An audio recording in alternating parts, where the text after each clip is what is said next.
반갑습니다. 다시 한번 인사드리겠습니다. 저는 세상의 학교다 여행이 공부다를 지은 박임순이라고 합니다. 반갑습니다. 오늘 만나 뵙게 되어서 너무 반갑고요. 대부분이 부모님들이시죠. 또 이제 아이들도 몇 명이 와서 더 반갑습니다. 저희들이 이렇게 가정을 이루어가면 여기가 어디냐면은 저희들이 이제 소금 사막이라고 볼리비아에 있는 소금 사막이에요. 3,500m가 넘는데 그 경기도 크기의 소금 사막이 있습니다. 하루 종일 달려도 소금밖에 없거든요. 근데 여기가 고도가 높기 때문에 조금만 뛰어도 산소가 부족해서 헤헷거려요.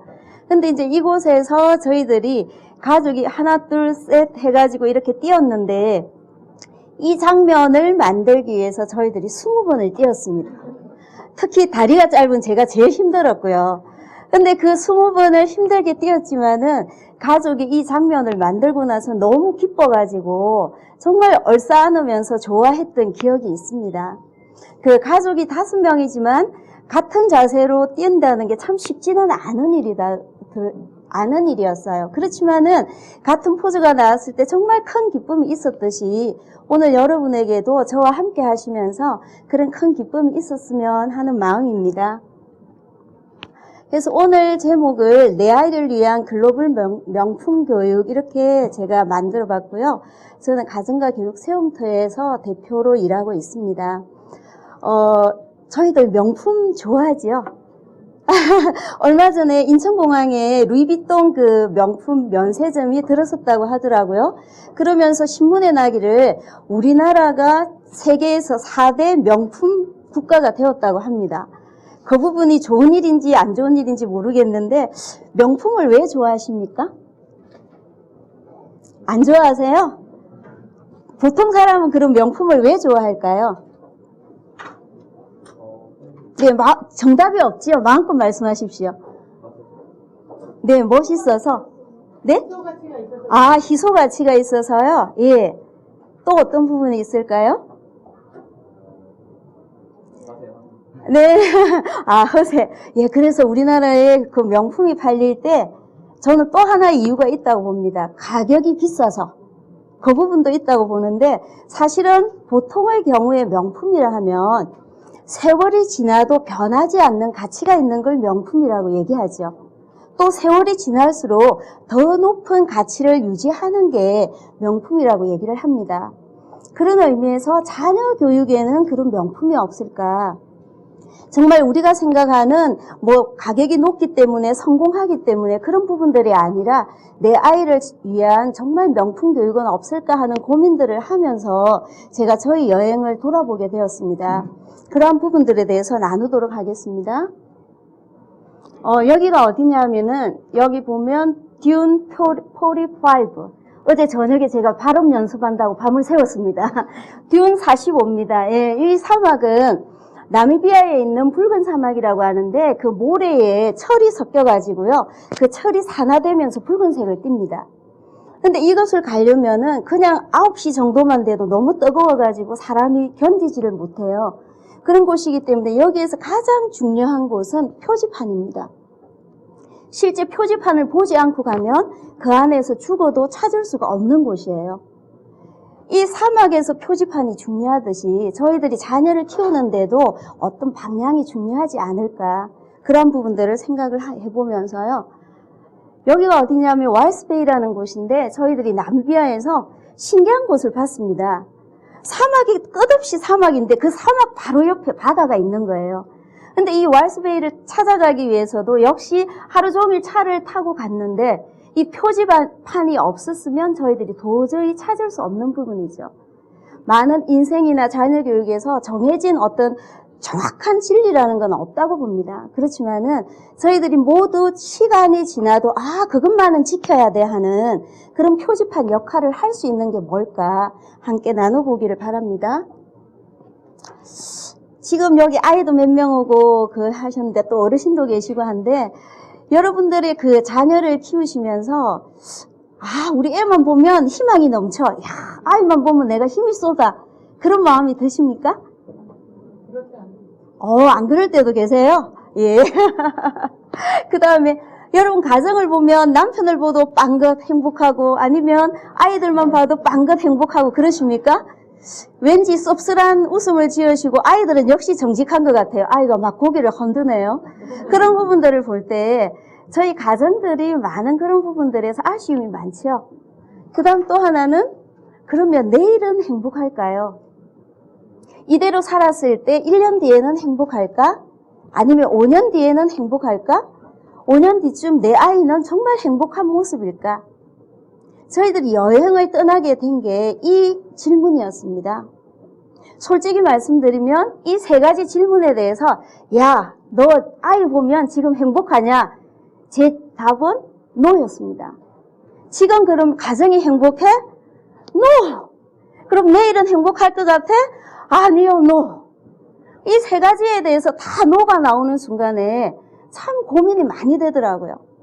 그러면서 저희 남편하고 같이 의논을 하기 시작하고 그렇게 해서 저희 가족이 여행을 떠났습니다. 저희 아이가 4살, 3살, 1살 태어났을 때 모습이에요. 그때나 이때나 저는 통통하고 아름답지 않으십니까? 근데 정말 이때는 저하고 남편이 같은 학교에서 발령 동기로 만났습니다. 발령 동기로 만나서 2년 동안 연애를 해서 결혼했으니 얼마나 서로가 좋았겠습니까? 그리고 결혼하면서 두 사람 다 자녀에 대한 가치관이 동일했어요. 몸과 마음이 건강한 아이. 분명히 아이는 자기가 잘할 일이 있을 거야. 그게 찾아질 때까지 기다려주고 정말 아이가 잘하는 부분, 행복을 찾아주는 그런 부모가 되자 손가락 걸고 굳게 맹세를 했습니다. 정말 아이 어릴 때 어느 아이들보다 잘 먹더라고요. 몸도 튼튼하더라고요. 또 성격도 너무 밝았어요. 그래서 저희들은 야, 우리의 이 가치관에 맞게 이렇게 아이들이 잘 자라줄 수 있나. 정말 우리는 천생 영분이다. 이렇게 하면서 행복해 했거든요. 그렇게 했는데 저희들이 이렇게 되어버렸습니다. 왜 이렇게 산산이 부서졌을까요? 산산이 부서진 이름이요. 허공에 불러봐도 대답 없는 이름이요. 참 김소울님의 초원의 시가 생각날 정도로 저희 가정이 산산이 깨어지는 그 상황이 되었는데 여러분한테 질문을 드릴게요. 왜 그랬을까요? 대한민국의 공통점, 아이를 키우는 공통점이죠. 네, 맞습니다. 딩동댕입니다. 공부 문제죠. 바로 이놈 때문이었습니다. 보여드리겠습니다. 자, 여기에 보시면 희미하게 나오는데 우리 아이 성적이 알려드릴게요. 너무 숫자에 그렇게 보지 마십시오. 303분의 183등입니다. 쉽게 설명을 드리면 중하위권입니다. 저희 아이의 성적인데 이걸 얘기하면서 저희 딸한테 야, 책에도 이걸 적어야 되고 내가 강의를 할 때도 이 얘기를 해야 되는데 괜찮겠니? 너 시집도 가야 되는데 하고 얘기를 하니까 제 딸이 뭐라고 얘기했냐면요. 엄마, 그게 어때서요? 지금 제 모습이 그게 아니잖아요. 참 제가 감사했거든요. 그런 부분에서 지금은 감사한데 그때는 이 성적을 받는 순간에 정말 죽겠더라고요. 특히 저는 교사였기 때문에 저희 딸이 다니는 학교에 저희 친구가 많습니다. 자, 성적이 아이는 아직 성적표를 안 가져왔는데 친구한테서 전화가 왔어요. 야, 너는 도대체 초등학교 때 애 기초를 어떻게 한 거야? 이래가지고 도대체 안 되겠다. 지금부터 신경 좀 써라. 전화를 끊는 순간에 제 머리에 열이 푹푹 올라오기 시작하죠. 성적표가 오기만 겨뤘습니다. 그래, 오는 날 보자. 그렇게 해서 성적표가 딱 오는 날 들어오는 아이하고 다다다닥 한 판을 했죠. 그때만 해도 중학교 1학년 처음이니까 본인도 충격을 받으니까 고개를 푹 숙이더라고요. 그때부터 저희 집에 전쟁이 시작됐습니다. 시험 한 달 전부터 아이를 방에 놔놓고 제가 전 과목을 가르치기 시작했어요. 이 교사의 열심에 교사의 자존심이 합쳐져서 그런데 고상하게 말해서 방에 앉혀놓고 공부를 시킨 거지 문 잠가놓고 사실은 협박을 한 겁니다. 그렇게 해서 한 달 전부터 했는데 그렇게 한 이유가 뭐냐 제가 이렇게 생각했거든요. 우리 아이는 머리는 좋아. 다 그렇게 생각하시죠? 머리는 좋아. 노력을 안 해서 그래. 그래서 제가 앉혀놓고 공부를 시켰습니다. 하면 될 줄 알았거든요. 제가 몇 년 동안을 그렇게 했게요. 3년을 그렇게 했습니다. 안 되더라고요. 결국은 뭐냐? 아이를 앉혀놓고 공부를 하면은 제 앞에서는 문제를 다 맞춰요. 시험지만 받으면 시험 공포증에 걸린 겁니다. 그것도 모르고 저는 이렇게 열심히 해줬는데 왜 안 됐냐고 아이만 다그치기 시작했죠. 그런 부분들에서 어느 날 남편이 얘기하더라고요. 야, 우리 처음에 생각 그거 아니었지 않냐. 솔직히 생각해보자. 정말 아이들이 행복한 방향으로 하겠는데 왜 그러냐고. 제가 뭐라고 얘기했겠습니까? 우리 엄마들의 18번 있죠. 공부는 다 때가 있어요. 기초를 놓치면 나중에 정말 따라가기 힘듭니다. 1학년부터 잡아줘야 나중에 따라갈 수 있지 무슨 소리 합니까? 지금까지 가치관이 같았던 그 남편의 그 부분이 정말 밉더라고요. 그래서 그때부터 남편하고 대항하기 시작했습니다. 왜냐하면 남편하고 대항해서라도 내 아이 성적만은 올려야 돼. 그게 저희 주론이었거든요. 그래서 열심히 아이하고 싸웠습니다. 저희 아이는 어떤 성격이냐? 하늘을 훨훨 날아다니는 그런 새의 기질을 가진 아이예요. 근데 그 아이를 문을 잠궈놓고 한 달 전부터 공부를 시키니까 집에만 들어오면 엄마하고 눈을 안 맞추시죠. 그 다음에 비실비실합니다. 집에만 오면 애가 심각해집니다. 그런 아이를 저는 계속 할 의욕이 없다는 식으로 다그치기 시작했죠. 밑에 아들 2명은 어떨까요? 엄마와 아빠가 아이 때문에 싸우기 시작하고 누나는 엄마한테 눈치를 보고 그 2 아들도 역시 집에 들어오면 부모 눈치만 보기 시작하더라고요. 그러면서 저희 가정이 이렇게 깨어졌을 때 참 남편하고 저하고 이렇게 하기로 했습니다. 무엇을 했을까요? 솔직히 내어놓고 고민해보자. 지금 보여드리는 사진은 전부 다 저희들이 여행하면서 찍은 저희들의 순수 저작권이 있는 거기 때문에 마음 놓고 감상을 하십시오.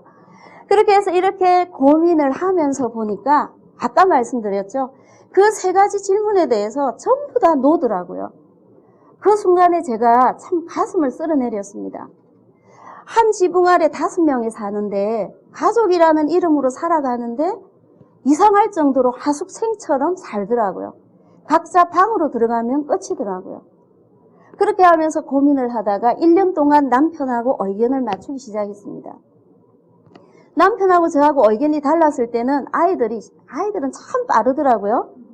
남편이 좀 기분이 좋으면 남편으로 붙어요. 제가 좀 기분이 좋으면 저한테 붙죠. 많은 가정에서 일어나는 현상이죠. 근데 남편하고 저하고 의논을 해서 마음을 맞추기 시작하니까 그때부터 아이들이 그 부모의 말에 신중하게 대항을 해주더라고요. 들어주더라고요. 거기서 참 놀랐습니다. 그렇게 1년 동안을 남편하고 하면서 아이들하고 또 6개월 동안 의논했습니다. 전부 다 싫다 하더라고요. 왜냐하면 친구가 가장 좋을 때잖아요.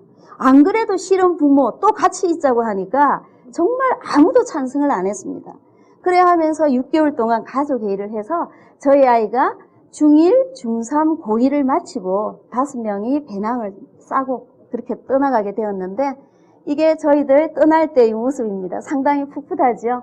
예, 인도로 가기 전에 첫 여행, 배낭여행이었습니다.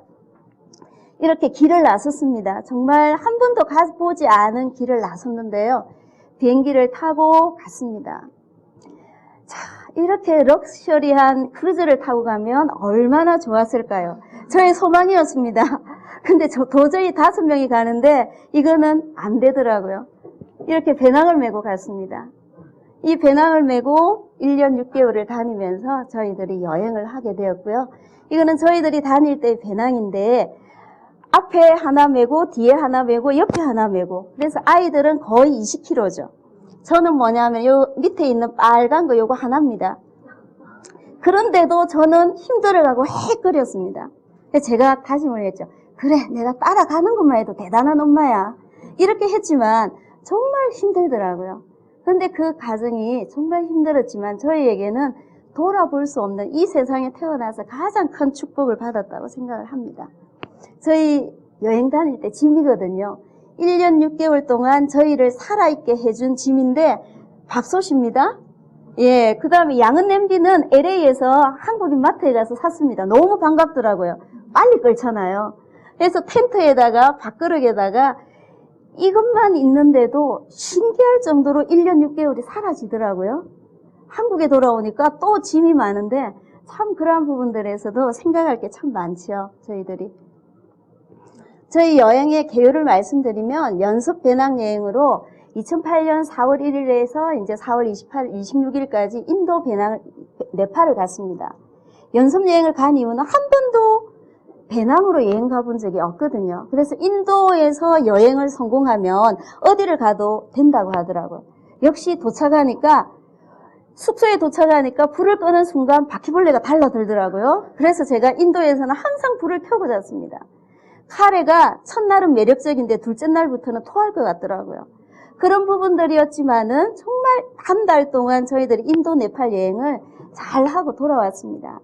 그렇게 해서 자신감이 좀 생겨서 그 다음에 9월 달에 다시 9월 6일에서 그 다음에 2010년 2월 1일, 6일 이렇게 돌아왔습니다. 떠난 날은 똑같은데 돌아온 날이 2월 1일과 6일이에요. 왜 그럴까요? 네? 아, 국내 여행을 한 번 더 했다? 이야, 역시 친구는 대단합니다. 저렇게 바로 대답할 수 있는 친구는 대단한 거죠. 네, 또 어떤 이유가 있을 것 같습니까? 싸워서 갈라졌어요. 저희들 그런 일이 참 많았습니다. 역시 맞으십니다. 저희들이 아이들은 2월 1일 날 돌아왔고요. 저희들 두 사람은 2월 6일 날 돌아왔습니다. 그 이유가 뭐냐면은 저희들이 유대인 세막 지도자 과정을 LA에서 있다는 메일을 저희들이 미국 워싱턴 DC에 있을 때 메일을 받았어요. 한국에서 가려면 비행기 싸기 비싼데 아 좋다 이거 받고 가자 해서 LA로 이제 가는 부분이었는데 아이들이 뭐라고 하냐면 엄마 거기 가면 일주일 동안 숙소비 식사비 또 나가야 되는데 우리는 먼저 가겠습니다. 그 말이 처음에는 이해가 안 되더라고요. 세상에 국내 여행도 아니에요. 해외여행을 나와가지고 1년 6개월을 밖에서 같이 살았는데 먼저 가겠다니. 그래서 제가 뭐라고 했냐면은 좋다. 그러면은 일주일 동안 가서 너희들 생활할 모든 상세 계획서를 나한테 제출해라. 보고 내가 허락해 주겠다. 그때 아이 3명이 동시에 같은 표정 같은 말로 뭐라고 했냐면은 엄마 예전의 우리가 아니잖아요. 아 그때 제가 한 방 얻어맞은 것 같았습니다. 1년 6개월의 여행을 통해서 아이들은 정말 몸과 마음이 부쩍 자라 있는데 저는 50년 동안 살아온 그 관습이 아직도 안 깨지고 있더라고요. 그래서 제가 좋다, 믿는다 하고 조건 없이 보내줬습니다. 그래서 아이들이 친구도 만나고 검정고시를 알아보고 이렇게 하기 위해서 아이들은 먼저 돌아갔고요. 저희들은 2월 6일 날 돌아왔습니다. 그래서 저희들은 아시아, 아프리카, 남미, 북미, 유럽, 중동 그래서 총 5대6 33개국 18개월 545일입니다. 처음에는 1년을 작정하고 갔는데 뭐가 좋아서 1년 6개월이 되었을까요? 그 얘기를 말씀을 드리겠습니다. 돌아와서 저희 가족의 모습입니다. 저는 이 사진이 너무 좋아가지고 크게 뽑았습니다. 브로마이드로. 그래서 저희 거실에 걸어놨습니다. 걸어놓을 때마다 제가 너무 마음이 감사하더라고요. 왜냐하면 여행을 떠나기 전에는 저희 가족은 웃을 수 없다고 생각했어요. 근데 이제는 환히 웃을 수 있다는 게 너무나 감사한 거죠. 자, 여쭤보겠습니다. 인생은 속도일까요? 방향일까요? 많은 경우에 방향이라고 합니다. 지금 어르신들의 기대 수명은 100세라고 하고요. 저희들의 기대 수명은 130살이라고 합니다. 130살을 살아야 되는데 130년을 살아야 되는데 속도만 낸다고 생각해 보십시오. 생각만 해도 끔찍하시죠.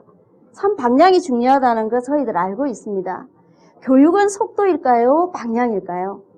역시 방향이라고 저는 이 부분을 몸소 체험을 했는데 많은 분들이 말씀을 하십니다. 그렇지만 실제에서는 속도만 내고 있는 경우가 많죠. 그 부분을 한번 보겠습니다. 그래서 오늘 첫 번째로 할 게 글로벌 명품 교육의 첫 번째는 아이를 안아주기 전에 부부가 먼저 포옹하라는 말씀을 꼭 드리고 싶습니다.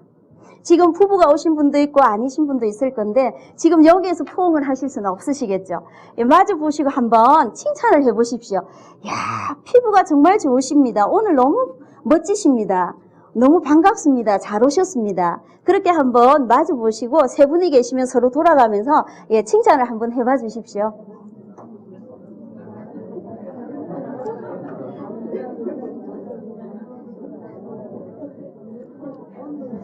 자, 감사합니다.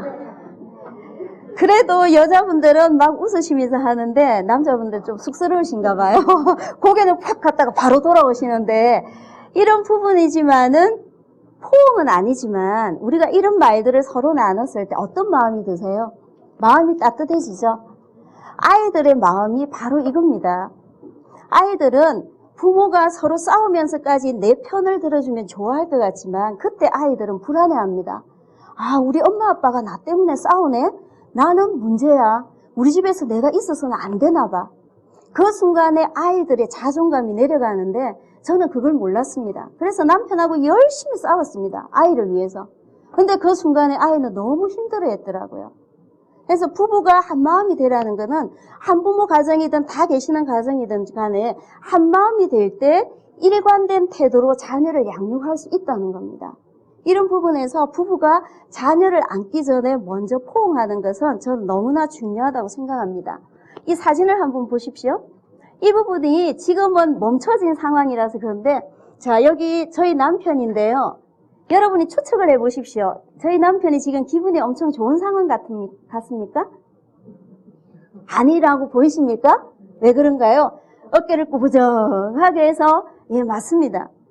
요 옆에 지도에다가 손가락으로 재고 있는 아이가 저희 막내인데요. 유럽이었는데 유럽 담당은 저희 막내였습니다. 이 아이는 어떤 아이냐? 문제없어 일단 렛츠고입니다. 그래서 유럽 담당인데 그 다음 이동지를 결정해라 하니까 아빠 여기에서 여기에요. 유럽 지도를 손가락으로 재면 알 수 있다고 생각하는 아이가 저희 막내입니다. 근데 저희 남편은 어떤 성격이냐? 가다가 휴게소가 몇 분 뒤에 어디에서 어떤 나오는 것까지 돼야 출발하는 사람입니다. 그런 남편이 손가락으로 유럽 지도 재고 있는 아들을 볼 때 어떨까요? 야야, 그게 가당차는 말이가 미치겠다, 미치겠어. 저희 남편의 심정이겠죠.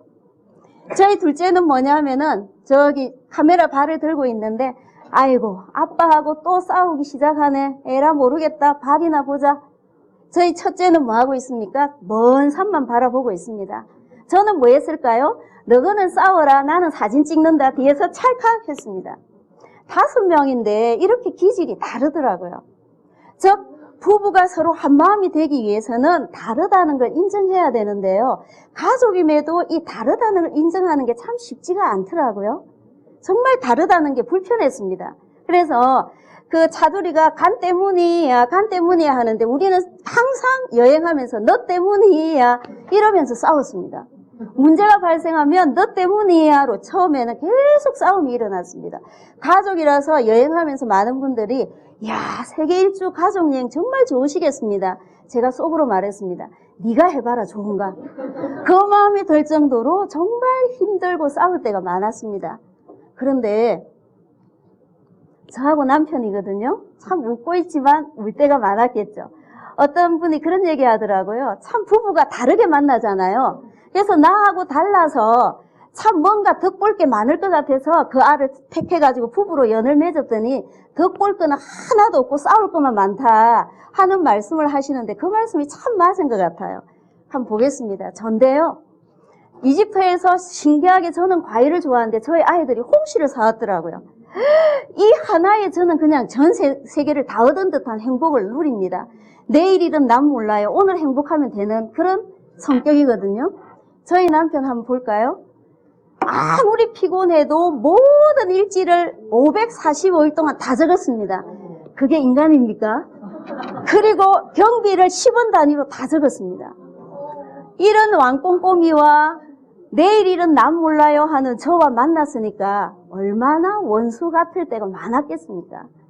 그런 부분들이 정말 많은 부분에서 일어났죠. 저희 아이 3명입니다. 저희하고 헤어져가지고 3시간 만에 만났어요. 점심도 쫄쫄 굶고. 그런데 저희 막내 보십시오. 여기 막내인데요. 조금 전까지 그 일은 문제 안 돼. 바로 회복됩니다. 그냥 기분 좋았습니다. 저희 첫째도 딸도 비슷해가지고 같이 대화를 나눠요. 저희 둘째는 아빠 기질하고 좀 비슷하거든요. 왜 헤어졌었지? 그 이유가 뭐였지? 앞으로는 어떻게 해야 될지 손톱 깨물면서 고민하고 있습니다. 아이들도 이렇게 기질이 다 다릅니다. 그럼 이렇게 다른 기질의 사람이 만나서 가족이라는 이름을 저희들은 만들고 살아가지요. 자, 저는 여행을 하면서 정말 가족은 아름다운 정원에 피어있는 아름다운 다양한 꽃이라는 생각이 최인호 씨가 말씀하신 그 말이 정말 맞더라고요. 제가 그래서 책에도 그 말을 인용을 했습니다. 보니까 다르다는 게요, 정말 틀린 게 아니더라고요. 처음에는 전부 다 니 때문이야, 너 때문이야 했는데 어디 갈 데가 없잖아요. 원망을 해도 결국은 화해를 해야 되더라고요. 그때부터 저희들이 문제의 원인이 뭘까, 양보할 거는 뭘까. 저희 막내가 문제없어 렛츠고 하니까 몸도 고생, 마음도 고생, 배도 쫄쫄 굵고 난리가 났었거든요. 그때부터 막내가 뭐라고 하냐, 아, 아빠처럼 철저할 필요도 있군요. 배우더라고요. 저희 남편이 모든 계획 완벽하게 해서 간다고 생각했는데 세상에 여행이 마음대로 됩니까? 가보면 모든 게 틀려요. 그러니까 뭐라고 하느냐, 아, 가서 당해야 되는 거구나. 서로 알게 된 거죠. 그러면서 뭐냐, 다르다가 아름답다로 변하더라고요. 그런 부분에서 다르다가 아름다워지려면 어떻게 해야 될까요? 저는 가족을 손님처럼 대하라고 말씀을 드리고 싶습니다. 자, 부인이 설거지를 하고 있어요. 남편이 요즘은 띵동도 아니죠. 다다다다다닥 누르고 들어옵니다. 그러면 부인이 뭐합니까? 왔어 하고 또 합니다. 분명히 남편이 들어왔는데 왔어 인사는 했는데 눈 한 번 안 마주치고 설거지는 계속 진행되고 있죠. 남편은 들어가서 남편분들이 딱 들어왔을 때 집에서 가장 먼저 하는 일이 대부분은 TV 리모컨이나 신문을 펼쳐둔다고 하죠. 그러니까 손님이 들어오면 어떻게 합니까? 하던 일 멈추고 현관 앞으로 뛰어가잖아요. 인사하고 손도 잡고 어서 오십시오 환대를 하잖아요. 그런 부분들에서 분명히 가족이 손님보다 더 귀중한데 우리는 손님보다 가족을 더 무관심하게 하죠. 그러면 남편분들께서 이렇게 말씀하실 수도 있어요. 아, 그렇게 피곤하게 어떻게 삽니까? 손님 대하듯이. 편하려고 결혼했는데 그렇게 피곤하게 살아야 돼요? 근데 어떻게 보면은 그게 편한 게 아니고 무관심하거나 함부로 한다는 생각을 참 많이 갖죠. 저도 역시 남편에게도 그랬고 아이에게도 그랬던 것 같습니다. 정말 내 가족을 손님처럼 환대한다면은 그 다른 모습이 조화로운 아름다움으로 변하리라고 생각을 합니다. 가족을 손님처럼 대하면요, 부자가 됩니다. 어떤 부자가 될까요? 네? 아이들의 자존감 계좌에 팍팍팍팍 쌓입니다. 아, 나는 괜찮은 집안의 아이구나. 우리 핏줄은 괜찮은 것 같아. 우리 엄마, 아빠 정말 사랑하시는 것 같아. 그러한 부분들에서 아이들의 자존감이 팍팍팍팍 쌓이고 결국은 가정의 질서가 잡힙니다. 요즘 자녀 교육서에서 1위가 뭐냐면은 자존감에 관한 책이거든요. 분명히 물질적으로 풍요롭고 부모들의 관심도는 높은데 왜 아이들의 자존감이 낮을까요? 그 물질적인 것보다 더 중요한 게 가족 간에 서로 환대하고 사랑하는 그 마음이라는 거죠. 저와 남편이 이런 포즈를 취했습니다. 4차원적으로 놀았습니다. 여행을 하다 보니까. 근데 저희들이 4차원적으로 놀면서 행복해하니까 아이들이 더 행복해했습니다. 두 번째는 제가 생각을 할 때 아이의 끌림을 활용하라고 말씀을 드리고 싶어요. 저희 어릴 때 웅변대회가 있었거든요. 참 이 끌림에 대해서는 말씀을 드리면서 정말 이 연사 간절히 외칩니다 할 정도로 이 끌림에 대해서는 강조를 드리고 싶어요. 왜냐하면 이게 너무 중요하다는 걸 많이 발견을 했거든요. 이 카메라 하나가 정말 의미가 큽니다. 저희들이 여행을 작정하고 아이들을 딱 보는데 갑자기 제가 아이들 3명이 학교를 그만뒀잖아요. 근데 제가 아이들을 이제 관찰을 하루 종일 하는데 제가 저 자신을 너무 놀랐습니다. 우리 아이가 뭘 좋아하지? 뭘 잘하지? 제가 엄마이고 10몇 년을 키웠는데 그걸 모르겠더라고요. 왜냐하면 성적만 관심이 있었기 때문에 우리 아이가 좋아하는 걸 모르고 있더라고요. 제가 그때 충격을 참 많이 받았습니다. 아이들이 여행을 앞두고 카메라를 한 대씩 사달라 하더라고요. 그래서 제가 그때부터는 아이의 어떤 부분에 초점을 맞추기 시작했습니다. 좋다, 사주는데 카메라를 왜 이걸 사고 싶은지, 가격은 얼마인지 그것까지 다 흥정을 해놓고 오느라. 그럼 내가 가서 결제만 해줄게. 2주일 뒤에 아이들이 왔는데요. 아이 3명하고 전자상가를 갔어요. 근데 그 사장님이 뭐라 하시냐면 이런 아이들 다시 올까 무섭습니다 하시는 거예요. 그래서 왜 그러십니까 하니까 아직 카메라를 사지도 않았는데 자기 카메라에 대해서 질문을 하는데 사장님이 당황을 하셨대요. 그리고 가격은 또 어디서 알았는지 온 데를 둘러보고 와가지고 최저 가격을 하는데 실컷 질문에 대답한다고 시간 뺏겨. 이익 별로 못 얻어. 그래서 이런 손님 별로 필요 없습니다. 웃으시면서 말씀하시면서 애들이 원래 이런 아이들입니까? 하고 여쭤보시더라고요. 제가 그때 참 놀랐어요. 저희 아이들 원래 그런 아이 아니었거든요. 그 이유는 딱 하나였습니다. 카메라를 여행을 가면서 내 사진을 찍고 싶다는 그 강렬한 끌림이죠. 여기는 마추픽추를 가기 위해서 저희들이 자전거로 7년 동안 여행하는 청년을 만났어요. 이 청년도 혼자 하니까 외로웠겠죠. 저희 아들 2명을 꼬셨어요. 야, 엄마 아빠하고 가지 말고 우리하고 같이 가자. 이때 저희 둘째가 고산증이라서 3,500m 가거든. 설사를 하고 머리도 아프고 이런 상황이었는데 저는 안 간다 할 줄 알았습니다.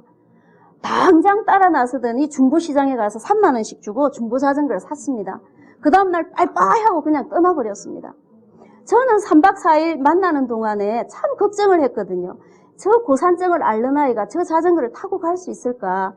그런데 정말 잘하고 왔더라고요. 첫날은 소방서에 가서 공짜로 잤습니다. 저희 막내는 돈에 민감한데요. 막내가 뭐라 하냐? 엄마, 소방서에는 소방대원이 반드시 자는 곳이 있기 때문에 말만 잘하면 공짜라는 거예요. 그것도 자전거 청년으로부터 배운 노하우죠. 그렇게 하면서 소방서에서 자고요. 둘째 날은 여행하다가 어느 마을의 그 앞마당에 텐트를 지고 샀습니다. 또 역시 말을 잘해서 아침까지 공짜로 얻어먹고 왔더라고요. 그리고 돌아왔는데 마지막 날 폭우가 쏟아졌는데 마지막은 마추픽추 입구까지 가는 길이 없어요. 철도 레일밖에 없거든요. 자전거 한 대만 끌고 비를 철철 맞고 왔어요. 쇠양지처럼 해서 도착을 했는데 아이들이 막 활기가 넘쳐요. 그래서 그 이유를 알고 자전거는 어땠니? 하고 물으니까 마지막 마을에서 원래 샀던 3만 원 가격으로 그대로 팔았답니다. 그리고 콜라, 남미에는 3리터짜리 콜라가 있거든요. 그 3리터짜리 콜라까지 보너스로 얻어먹고 그러면서 저희 막내가 뭐라고 하냐. 우리는 그 페루 시골 마을에 자전거 배달하고 왔다고. 그렇게 얘기하면서 거의 돈을 안 쓰고 원래 가져갔던 돈에 자전거 판돈까지 얹어가지고 저희한테 주는 거예요. 참 이 역시 아이들에게 끌림이 있을 때 가능한 일이라는 거죠. 여기가 어딜까요? 63 빌딩보다 조금 낮습니다. 거의 비슷합니다. 아프리카의 잠비아와 탄자니아 그 빅토리아 폴 있지요. 그 사이를 가로지르는 다리인데 여기를 보시면 가운데 뭐가 보이지 않습니까? 여기서 뭘 할까요? 번지점프. 네, 번지점프입니다. 올라갔는데 저하고 남편은 서가지고 내려다보지를 못하겠어요. 저는 앉아갖고 내려다봤습니다. 저희 아이들은 뛰어내렸습니다. 3번을 뛰어내렸습니다. 이거는 배에 잡고 바로 뛰어내리는 겁니다. 그 순간에 저는 어땠을까요? 와! 고함만 지르며 주저앉았죠. 아이들은 3종 세트를 하더니 엄마 너무 재밌어요. 한 번만 더 해주세요. 돈이 없어서 못 해줬습니다. 그런데 아이들은 너무 아쉬워하는데 참 저희들은 불안하고 힘들어하고 두려워하는데 아이들은 그 부분보다는 도전하는 마음이 더 생기더라고요. 역시 끌림이죠. 저희들이 남미를 2달 반 여행하고 나니까 남미는 1, 2, 3도 안 통하거든요. 제가 조금 배웠습니다. 우노, 도스, 그랬습니다. 1, 2, 3가. 그 다음에 땡큐가 그라시아스 이랬습니다. 꼬모에스타 안녕하세요 이랬습니다. 그 외에 사실은 기억이 안 납니다. 그런데 저희 아이들은 지금도 스페인어를 잘하고 사람들하고 얘기를 하는데 남미를 여행하면서 아이들이 놀란 거예요. 엄마 가는 데마다 이건 대관령 목장이다. 저 소봐라 소봐. 저희들이 남미를 못 사는 나라라고 알았는데 놀랐습니다. 다음에는 곡물전쟁이라는데 이 스페인어 꼭 배워야 되겠어요. 그래야 뭔가를 할 것 같습니다. 저희들이 여행하면서 그러나 안 돼. 근데 아이들이 뭐라고 또 요구를 하냐면은 여행지를 줄여도 좋습니다. 경비 때문에. 그러면 줄여도 좋은데 배우게 해주세요. 그 마음을 알고는 저희들이 안티구아에 가서 2달 반 동안 전 세계에서 스페인어를 배우러 오거든요. 거기에서 했는데 저희도 이렇게 남편도 배웠는데 사실 잘 못합니다. 아이들요. 제가 이때 놀랐습니다. 공부에 신처럼 공부하더라고요. 정말 4시간, 5시간만 자고 공부를 하는데 이때 제가 공부하라고 얘기 한 번도 안 했거든요. 예전에 제가 가둬놓고 공부시켰던 그 딸이 시험 공포증이 있던 그 딸이 뭐라 하냐. 엄마, 공부가 이렇게 재밌는 줄 몰랐어요. 제가 그때 참 많은 걸 느꼈습니다. 아, 공부도 역시 마찬가지구나. 아이들이 정말 동기가 부여되었을 때는 그 부분에서 하고자 하는 부분이 있다는 거죠. 남자아이들이 막 머리가 자라니까 머리를 묶어가면서 공부를 했습니다. 그러면 끌림을 하려고 하려면 어떻게 해야 될까요? 제가 아이들의 끌림에 관심이 없었던 이유는 뭘까요? 딱 하나, 성적이 제일 중요했기 때문이죠. 이 성적의 기준을 내려놓지 않으면 아이들의 끌림이 보이지 않습니다. 그런데 대한민국은 이 성적이라는 기준 때문에 아이가 갖고 있는 고유성의 가치를 인정받지 못하죠. 저는 아이는 하나나 두 개는 꼭 그 아이가 잘하는 게 있다고 믿습니다. 근데 저희들은 어떠냐면, 야, 그 집 아 진짜 독특하던데 하면 불안해합니다, 우리는. 야, 너 행동을 어떻게 했어? 네가 어떻게 했길래 이런 말을 들어? 근데 외국에서는 당신 아이 정말 독특하던데요 하면, 아, 그래요? 그게 어떤 점입니까? 그거를 키워줘야 되는데요? 이렇게 얘기합니다. 정말 아이는 저희 지문이 다 다르잖아요. 그것처럼 아이가 다 다른 거죠. 그러한 부분들에서 정말 성적의 기준을 내려놓고 아이가 잘할 수 있는 고유성에 초점을 맞출 때 아이의 끌림은 충분히 부모님들이 관찰을 통해서 발견하실 수 있습니다. 그리고 세 번째로 실패할 기회를 주라는 말씀을 꼭 드리고 싶습니다. 부모는 아이가 실수하면은 가슴을 치죠. 그러면 아이가 실수할 때 화가 나고 가슴을 치는 이유는 지금 그 아이가 실수하는 것 때문일까요? 아니면 그 실수하는 모습을 보면서 그 아이의 먼 미래까지도 불안하기 때문일까요? 2번이죠. 2번이 많습니다. 근데 그 아이의 먼 미래를 가보셨습니까? 안 가봤는데 저희들은 많은 경우에 아이고 저래 갖고 뭐가 될라노? 싹부터 노랗다 노래 이렇게 나옵니다. 그러니까 지금 그 하나 실수하는 걸 가지고 그 아이 인생 전체가 망쳐진다고 저희 스스로가 미리 앞서가서 걱정하는 경우가 너무 많다는 거죠. 근데 저는 여행을 하면서 생각을 했습니다. 아이들 모습이 저희 여행하면서 어땠을까요? 수없이 실수했겠죠. 왜냐하면 정보대로 되는 게 없더라고요. 그런데 그걸 극복하고 점검하고 문제를 해결하면서 아이들이 하나하나 스스로 해나가더라고요. 그래서 제가 결론을 내렸습니다. 아, 아이들이 실수하는 거는 면역주사구나. 아이가 약하면, 몸이 약하면 어떻게 하죠? 비타민도 먹이고 음식도 신경 쓰고 운동도 시키잖아요. 그거와 똑같이 이 아이가 이 다음에 정말 건강한 사회인이 되기 위한 면역주사를 만든 게 부모 테두리 안에 있을 때 실수하는 거라고 저는 생각합니다. 그런 부분에서 한번 보겠습니다. 이렇게 배낭을 메고 저희들이 파타고니아라는 곳에서 3박 4일 동안 렛츠고 빙하 보러 가자 신이 났습니다. 그런데요, 신이 나기는 그냥 매일 비가 옵니다. 그대로 비를 맞아야 되죠. 도착해서는 비 맞은 그 텐트 안에서 비 맞은 침낭을 덮고 자는데 이빨이 들들들들 떨리죠. 마지막 날에는 발톱이 흔들흔들 하더니 결국은 돌아와서 빠졌습니다. 그런 부분이었지만은 너무 힘들게 갔는데 저희 남편 표정인데 정말 세상에 더 이상 갈 힘이 없다는 표정으로 서 있었습니다. 근데 가니까 이렇게 멋진 빙하가 있더라고요. 배를 타고 가면 가까이에서 볼 수 있습니다. 이렇게 멋진 빙하를 봤는데 아이들은 이 멀리서 보는 거에 만족하지 않고 저 빙하 위를 탐험하고 싶어 하더라고요. 그래서 막 저희들을 쫄랐어요. 좋다 그러면 가격이 꽤 비쌌습니다. 지금 우리가 그 다음 코스를 가야 되는데 시간이 없는데 내일 하루만 딱 시간이 있다. 그러면 예약하고 오느라 해서 그 다음날 딱 빙하를 하루 하기로 했습니다. 그 다음날 아침에 아이들이 늦잠을 잤습니다. 탐험을 못했습니다. 그래서 어떻게 했냐? 어떡하니? 우리는 지금 중간 지점으로 오늘 이동을 해야 되는데 내일은 이동을 해야 되는데 내일 빙하 탐험은 할 수가 없을 것 같아. 이걸 어떻게 해결하면 좋겠니? 아이들이 저희들이 알아보고 오겠습니다. 알아보고 오더니 환불은 절대 안 해준답니다. 근데 한 가지 방법이 있답니다. 저희들 빙하를 보러 가면 30분 산보하듯이 가서 빙하가 있는 게 아니거든요. 그 탐험하는 빙하는 3시간을 걸어 올라가고 하고 또 3시간을 내려와야 돼요. 그런데 갈 때는 그냥 같이 가는데 올 때는 뛰어내려오면 된답니다. 그럼 마지막 버스를 타고 그 다음 다시 가서 새벽 버스를 타고 엄마 아빠 계시는 중간 지점까지 갈 수 있답니다.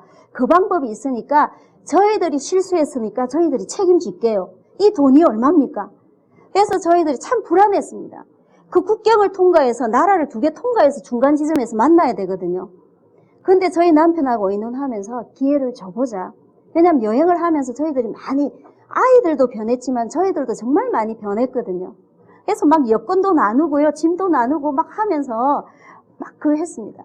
저희들은 중간 지점으로 출발하고 그 다음 날 아침에 버스 정류소에서 중간 지점에서 만나기로 했는데 나가 있는데 아이들이 눈 뜰 힘도 없이 도착을 했습니다. 알고 보니까 그 가이드를 꼬신 거예요. 우리가 이렇게 해서 엄마하고 가야 되는데 제발 30분만 빨리 좀 가주세요. 그래서 이 가이드하고 친해져가지고 30분 빨리 내려왔답니다. 거기에서 3명이 또 뛰어내려와서 출발하려는 마지막 버스를 타고 왔는데 새벽 3시에 탈 버스가 이미 만차가 되었더랍니다.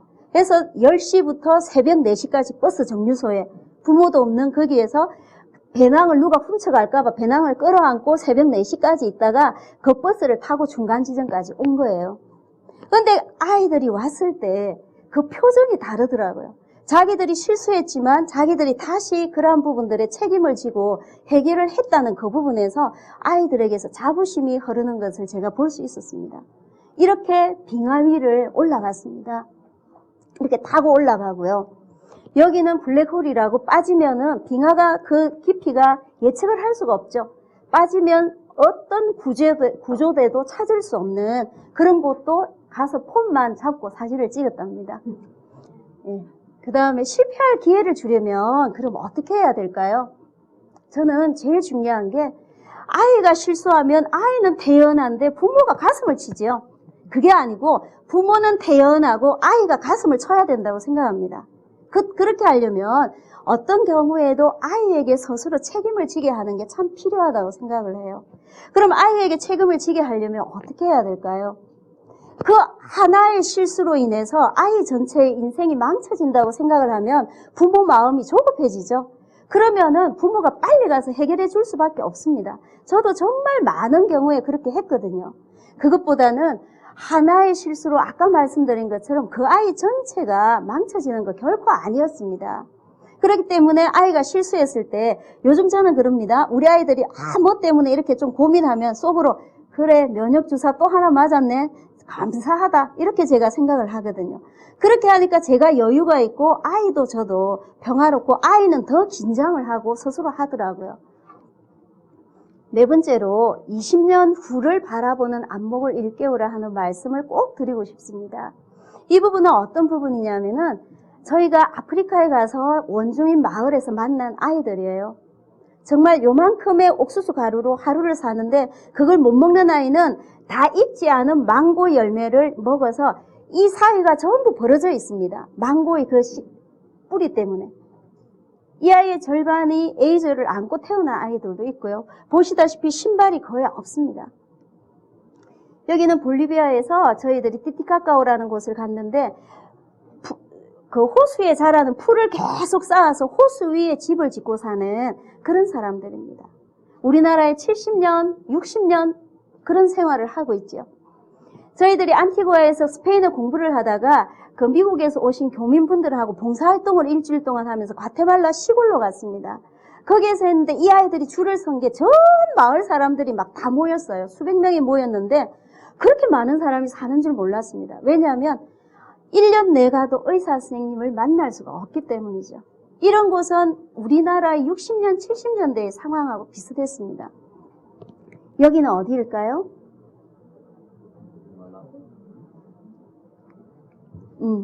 하나 더 보여드리겠습니다. 어딜까요? 이 앞에 화면이 그래서 가는데 여기가 미국의 브로드웨이입니다. 예, 맨하탄입니다.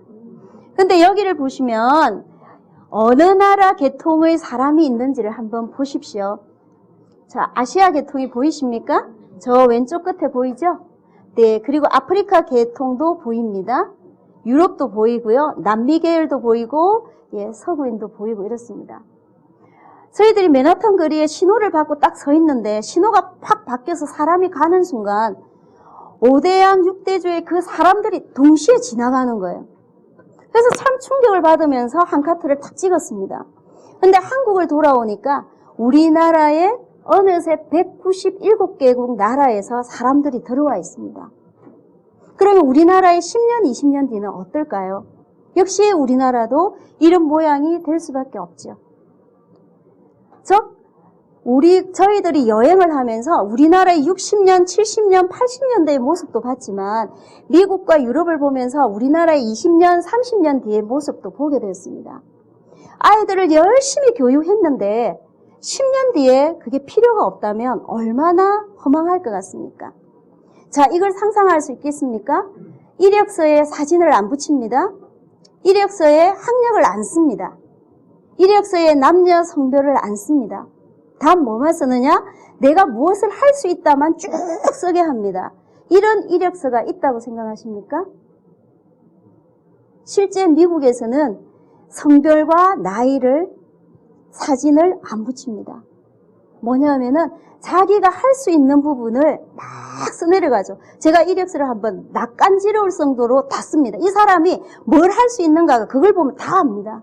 즉, 할 수 있는 거에 따라서 사람을 채용하는 거죠. 우리 아이들의 20년, 30년 뒤가 그런 시대가 온다는 겁니다. 그러면은 지금 저희들이 할 때 아이들의 최종 목적, 대학이라는 것을 가장 최종 목적으로 삼고 그 대학을 들어오고 나면 이제 뭐 하지? 이렇게 고민하는 아이들이 많은 지금의 이 상황이 바람직하지 않다는 거죠. 그런 부분에서 정말 20년, 30년 뒤를 바라보는 새로운 안목이 필요하다는 겁니다. 이 부분은 저희 남편이 전문가입니다. 그래서 자녀의 20년, 30년을 바라보는 진로 설계를 해주는 파트를 저희 남편이 하고 있는데 다음에 기회가 되면 할 수 있도록 하겠습니다.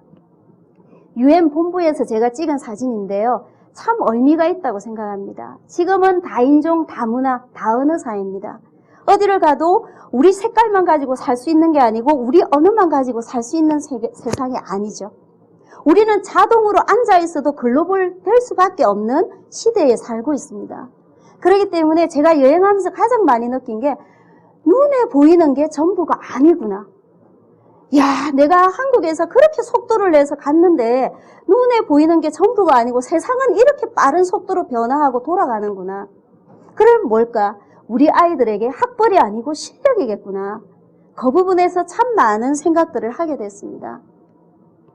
20년 후를 바라보려면 어떻게 해야 될까요? 상아탑이라는 대학에 들어가는 것을 최종 목표로 삼아야 될까요? 저는 아니라고 봅니다.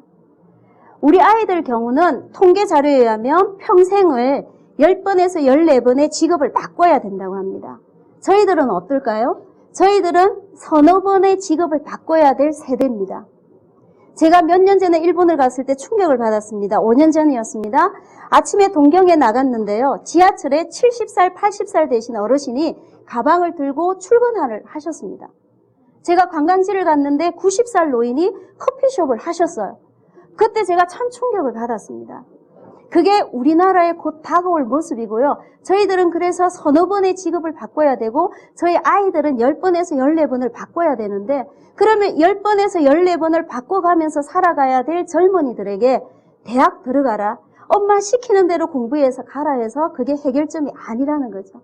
그럴 때 이 아이의 진로에 대해서는 전 생애에 걸쳐서 이 아이의 좋아하는 것이 뭘까? 적성이 뭘까? 이 아이의 흥미는 어디 있을까? 그런 부분부터 시작해서 방향을 잡아줘야 된다는 부분이죠. 그래서 마지막으로 제가 말씀을 드리고 싶은 것은 자신만의 명작을 그리게 하라고 말씀을 드리고 싶습니다. 저희 딸인데요. 여행을 하면서도 느꼈지만 한국에서도 마찬가지였고 얘는 3분 안에 낯선 사람을 친구로 만듭니다. 그 다음에 힘든 사람이 있으면 도와줘야 됩니다. 근데 한국에 있을 때 저희 딸의 그 성격이 저한테는 문제로 보이더라고요. 왜 문제로 보였을까요? 성적에 도움이 하나도 안 돼요. 그 성격은. 그런데 여행을 해서 보니까 여행은 예측 못할 문제가 너무 많잖아요. 이 아이가 3분 안에 가서 친구로 만들어서 문제 해결하고 돌아옵니다. 정말 대단했습니다. 와, 이게 장점인데 그거를 저는 문제로 보면서 숫자를 딱 보는 순간 아이고 저 멍청한 놈 이렇게 생각했던 제 자신을 돌아보게 됐습니다. 우리 딸의 기질이 이런 부분을 가지고 저희들이 돌아와서도 진로를 계획하게 되었죠.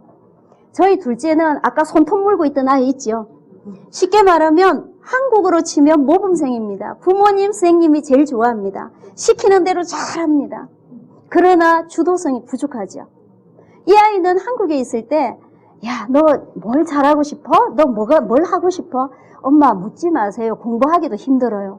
아, 뭐 하고 싶냐고. 아니, 엄마 묻지 마세요. 나도 몰라요. 그건 뭐 중요해요.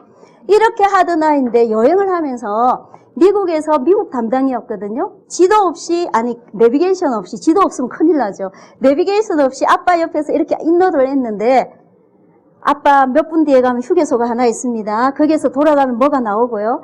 딱 마음에 들게 탁 안내를 하는 거예요. 그래서 저희가 니는 살아있는 인간 내비게이션이다. 정말 공간 지각 능력이 뛰어난가 보다 생각을 했어요. 그게 또 유럽에 왔습니다. 유럽에 와서 차를 렌트했는데 경비를 아끼느라고 제일 작은 걸 했어요.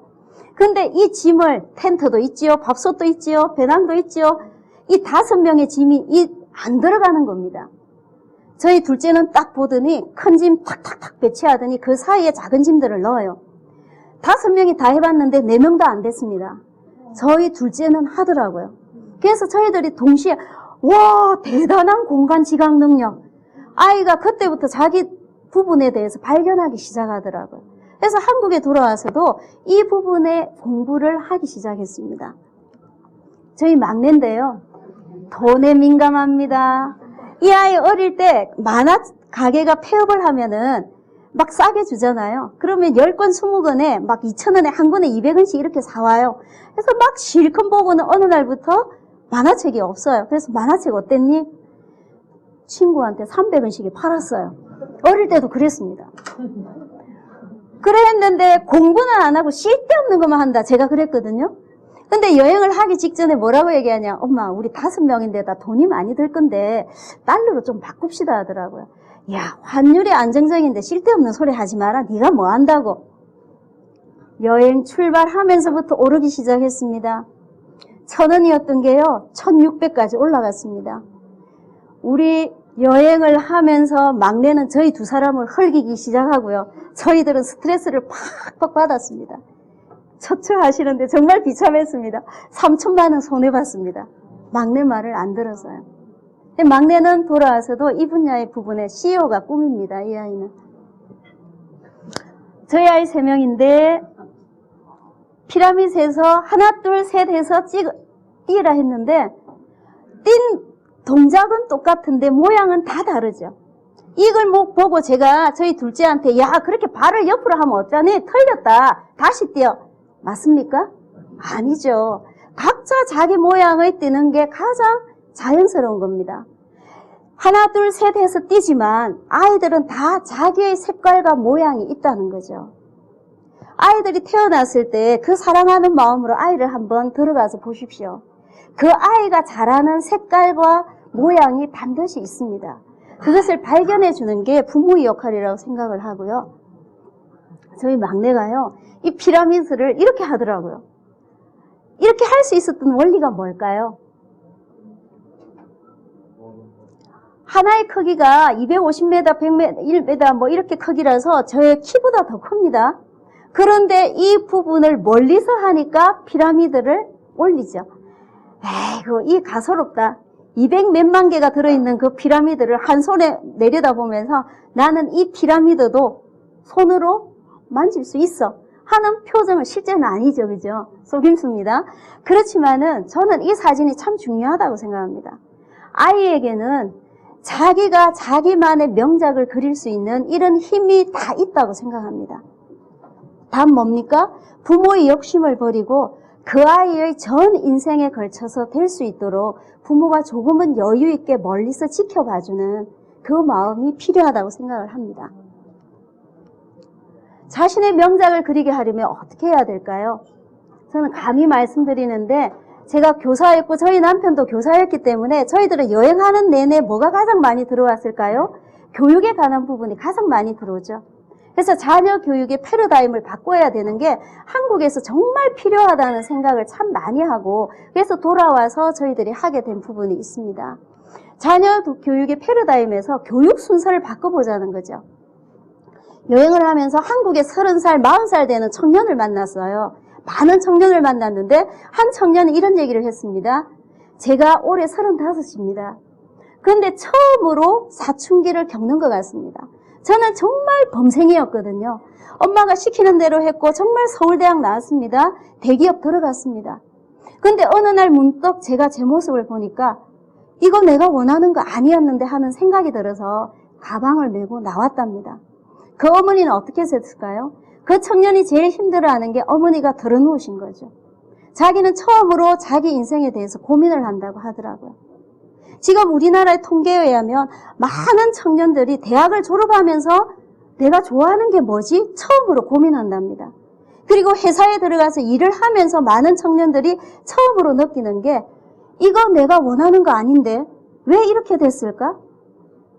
이 고민을 하고 있다는 거죠. 이런 부분에서 교육의 순서를 한번 바꾸는 것도 필요하다고 봅니다. 대학을 졸업 후에 취업하는 걸까요? 이게 저희들의 일반적인 상식입니다. 그러면 취업 후에 대학을 진학하면 안 됩니까? 저희들은 이 부분이 가능하다고 봅니다. 왜냐하면 내 적성이 뭔가가 뚜렷하고 공부에 대해서 확신이 있는 아이들은 빠른 속도로 공부를 하는 게 저는 된다고 생각합니다. 그렇지만 적성이 뭔지를 모르고 아직까지 발견되지 않은 아이들은 정말 먼저 일을 해보고 하는 것도 충분히 저는 대학까지 졸업하고 나서 돌아오는 것보다 손실이 적다고 생각하고요. 서로에게 상처가 적다고 생각합니다. 그런 부분에서 저희 가족이 하는 부분을 구체적으로 하나를 보여드리겠습니다. 저희는 이것을 자녀 독립 프로젝트라고 말을 만들었습니다. 저희 남편이 자녀 독립 프로젝트의 소장입니다. 그래서 이 부분을 계속 연구하고 앞으로 필요한 한국 부분에 저희들이 보급하려고 하고 있습니다. 20세 전후입니다. 황당하시죠? 20세 전후에 경제적, 정신적, 사회적으로 부모로부터 독립할 준비를 시키는 겁니다. 참 불가능할 줄 알았는데 저희들이 가능한 부분이 있기 때문에 꼭 이렇게 하시라는 게 아니라 다양한 방법이 있다는 데 대해서 그리고 세상이 너무나 빠르게 변하는 부분에서 열린 마인드로 방법들을 찾아가시기를 바라는 마음으로 말씀을 드립니다. 저희 아이들이 2월에 돌아와서 4월에 막내가 중학교 1학년만 하고 갔거든요. 그래서 중조를 쳤습니다. 검정고시를 치고 8월에 고졸 검정고시를 3명이 동시에 쳤습니다. 그래서 막내가 불리하면 지금도 형 누나한테 형 누나 나하고 고졸 동기생이잖아 이렇게 얘기를 하거든요.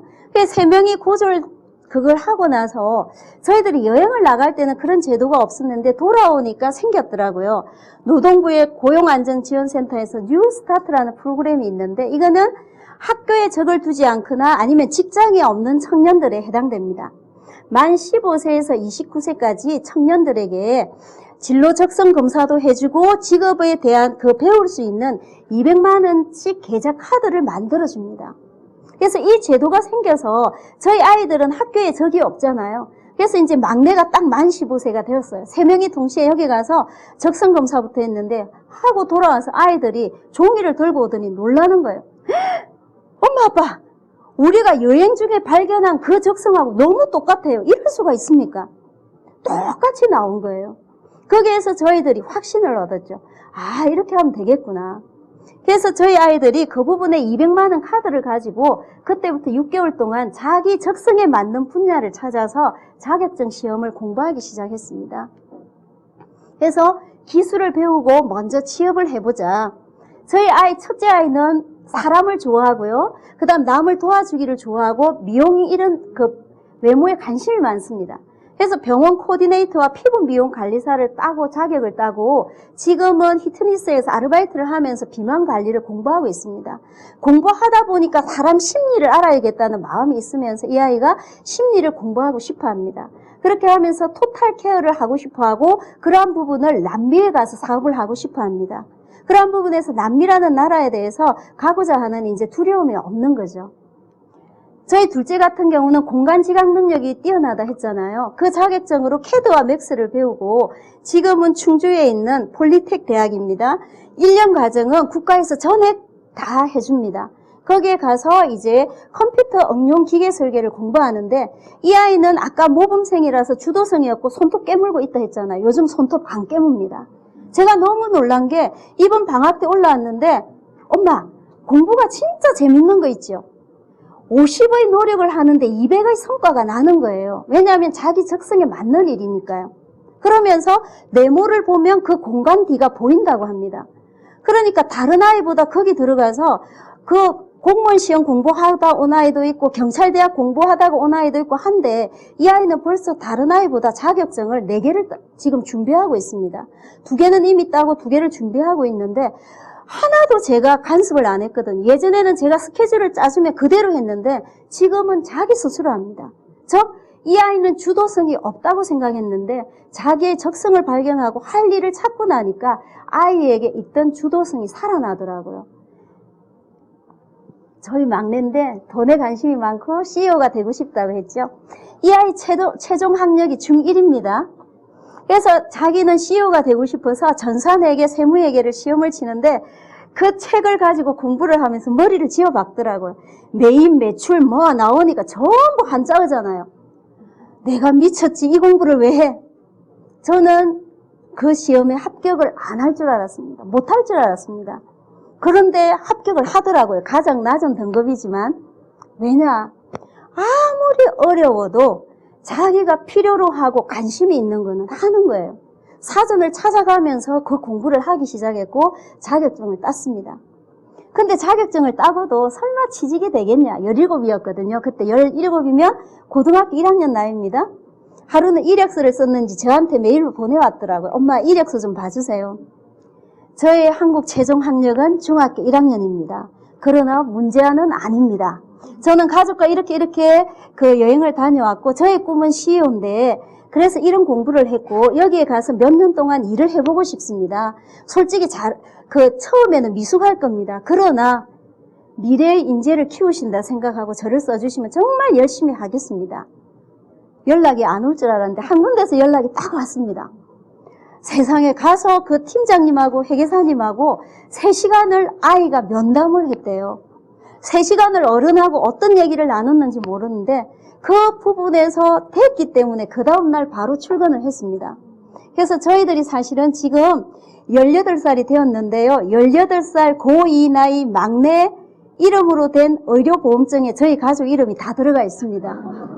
한국적인 상식으로 보면 상상이 안 되는 부분인데 저희들이 와서 하나하나 만들어 가다 보니까 실제로 되고요. 그 부분보다 더 중요한 부분이 있습니다. 저희 막내가 이제 일을 하면서 그 신고 기간은 새벽 1시까지 일을 하고 오더라고요. 손바닥이 다 벗겨져요.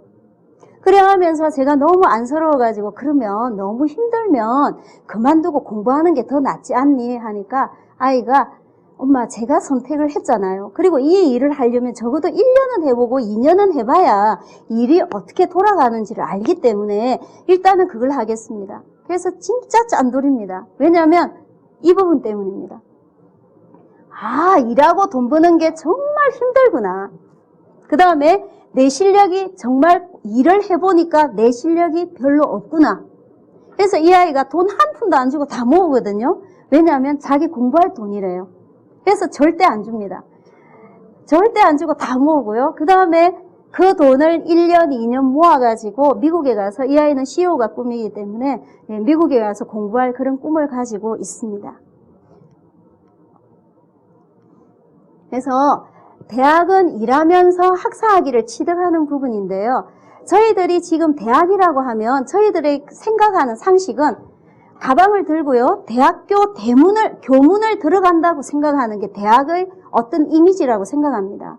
그런데 전 세계가 지금 지식의 변화 속도가 가방을 들고 교문을 들어가서 배우는 그 텍스트를 가지고 배우는 그거의 속도는 변화의 속도를 따라가지를 못합니다.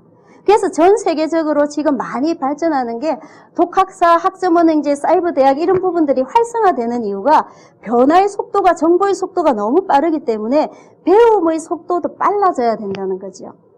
이런 부분들에서 대학교를 꼭 상하탑이라 해서 거기를 들어가야 된다는 부분을 조금은 변화시켰으면 하는 마음입니다. 저희들이 그래서 부모와 자녀가 동시에 하는 기질 진로 캠프를 하거든요. 얼마 전에 부산에서 그 기질 진로 캠프를 하면서 질문을 했습니다.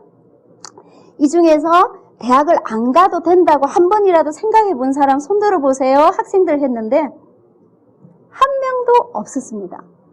부모님 중에서 우리 아이는 그래도 대학 안 가도 괜찮을 것 같아. 손 들어보십시오. 한 명도 없었습니다. 그 결과 어떤 현상이 나타났습니까? 90% 정도가 대학을 가지요.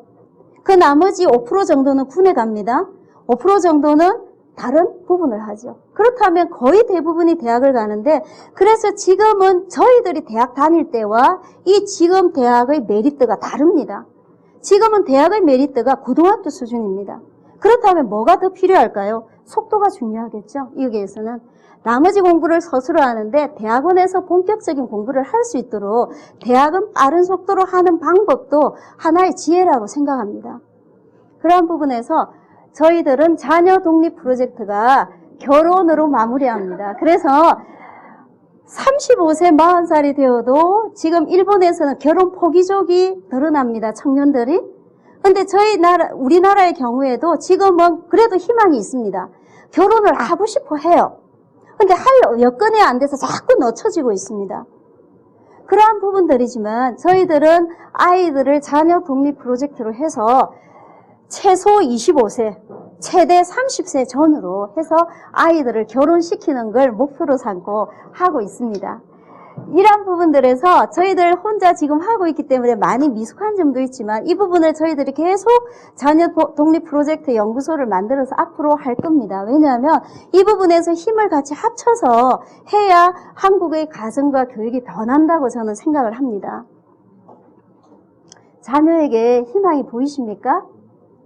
저는 저희 부모들이 변하면, 그리고 마인드를 바꾸면 변할 수 있다고, 희망이 보인다고 생각합니다. 가족 충분히 행복할 수 있다고 생각합니다.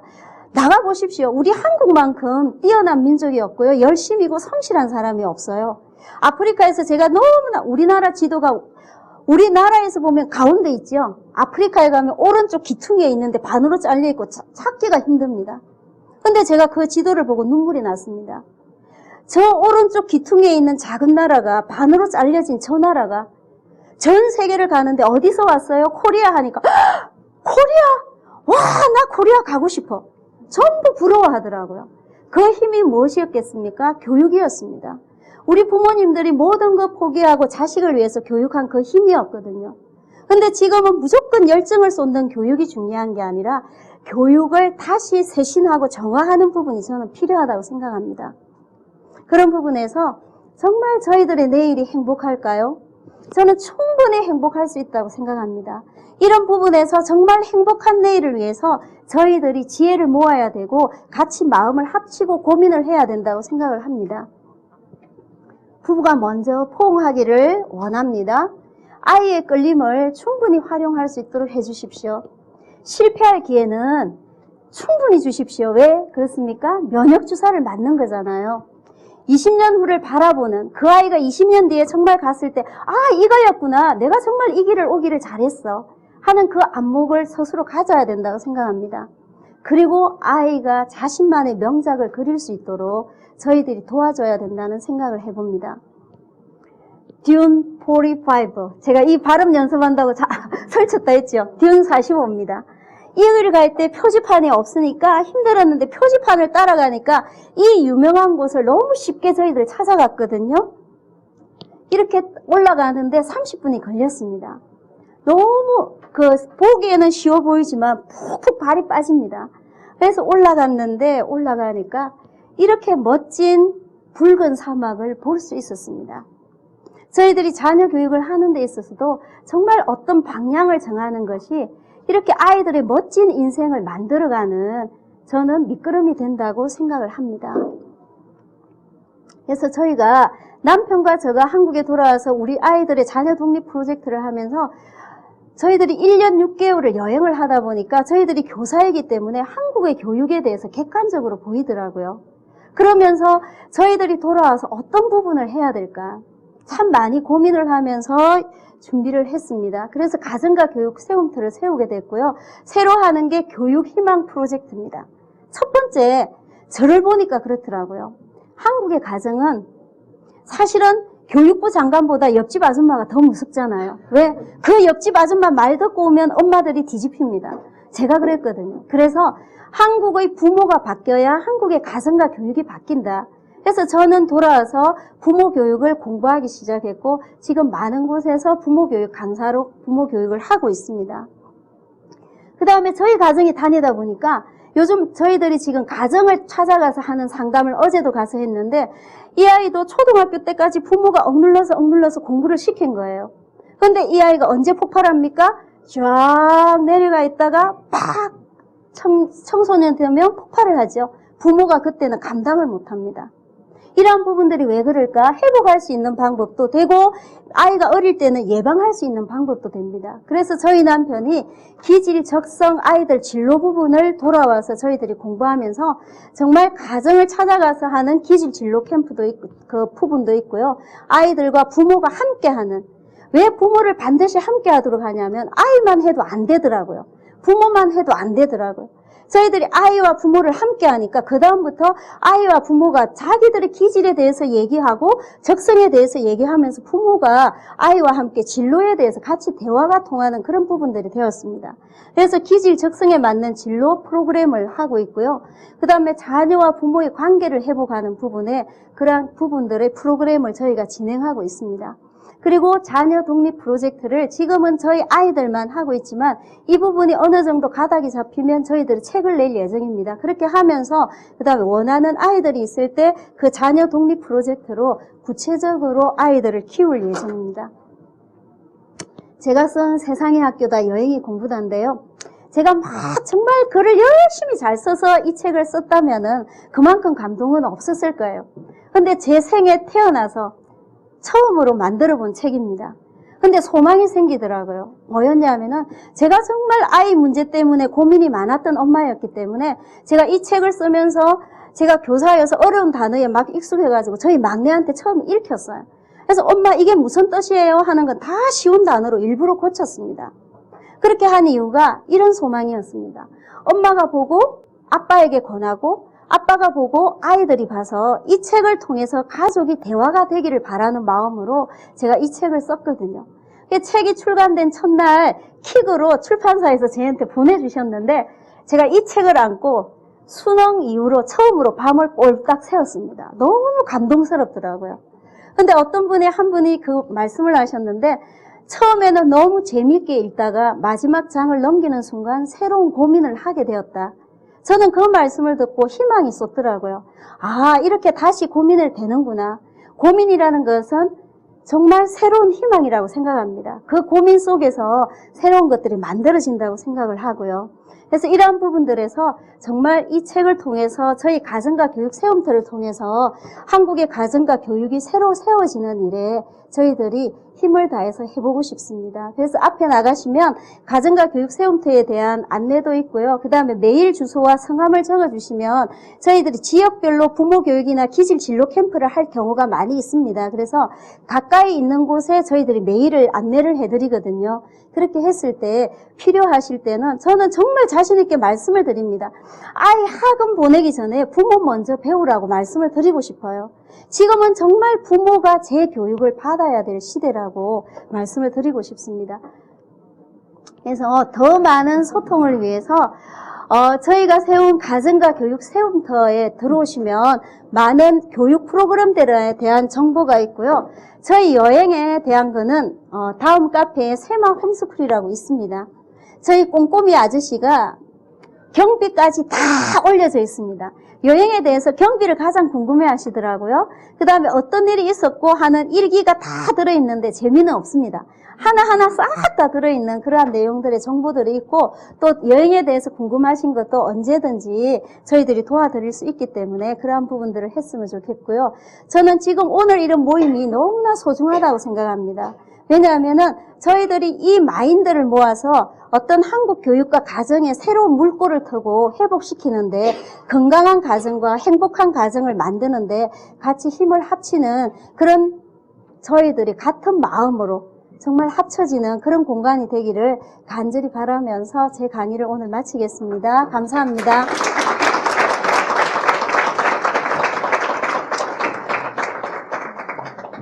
질문이 있으시거나 하시면, 예. 그 다음에 질문은 저 뒤에 코스염 아저씨 저희 남편이 나왔는데, 그 다음에 저희 막내가 저기 와서 사진을 찍고 있습니다. 그래서 아이에 대한 질문도 있을 거 있고, 다 같이 나와서 답변을 드리도록 하겠습니다. 네. 나오는 거예요? 아까 적성에 관해서 나왔었는데요. 네네. 만약에 적성과 흥미가 다를 때는 어떻게 해야 되나요? 예. 저희 남편이 전문가니까. 그래서 나오라고 했습니다. 인사드리고. 예, 반갑습니다. 네.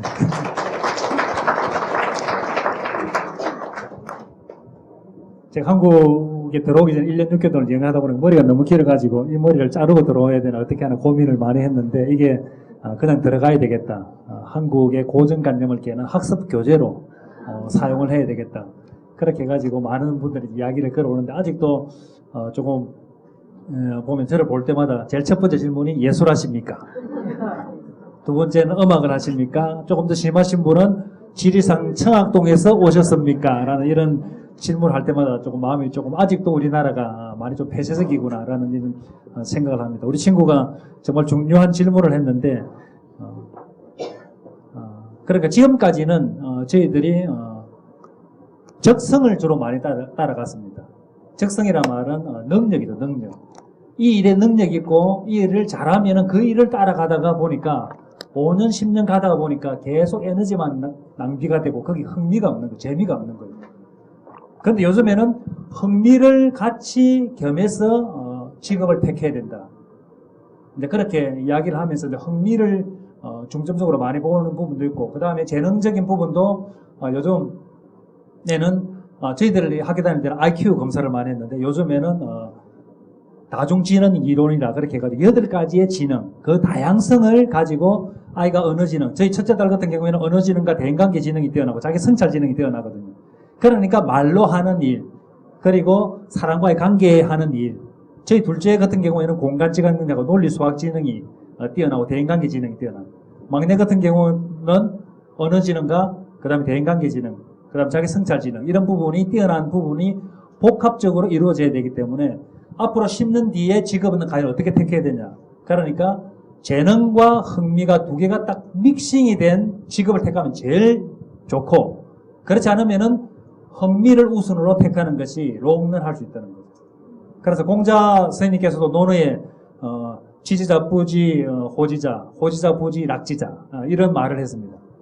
지자라면 아는 사람은 좋아하는 사람을 절대로 이길 수 없고, 좋아하는 사람은 즐기는 사람을 절대로 이길 수 없다라는 그 명언이 지금 우리가 직업을 택하는 데 있어서 가장 중요한 요소라고 보기 때문에 우리 친구도 재능과 흥미를 두 개를 다 분석을 하고 그 중에서 흥미 쪽을 택하되 재능이 있는, 그 중에서 재능이 1, 2, 3 재능이 있으면은 1지능을 택하기보다는 흥미가 있는 2, 3지능을 택하는 것이 그 재능을 훨씬 더 많이 개발할 수 있는 부분이, 저희 막내 같은 경우에 돈 계산하고 정리하는 걸 전혀 못했거든요. 그런데 회계사무소에 다니면서 돈을 갖다 계산해야 되는 이런 부분에서 컴퓨터에 자료를 하나하나 숫자를 하나하나 입력하는 그런 부분에 흥미가 생기는 거예요. 그러니까 능력이 개발되더라고요. 그래서 앞으로 직업을 택할 때는 흥미 유형 검사를 통해서 자기 재능과 같이 겸해서 나가는 진로 지도가 되어야 100세까지도 직업을 10번 바꾸더라도 롱런 할 수 있는 길이 아닌가 그렇게 생각을 합니다. 아유, 정말 기대가 되는 학생입니다.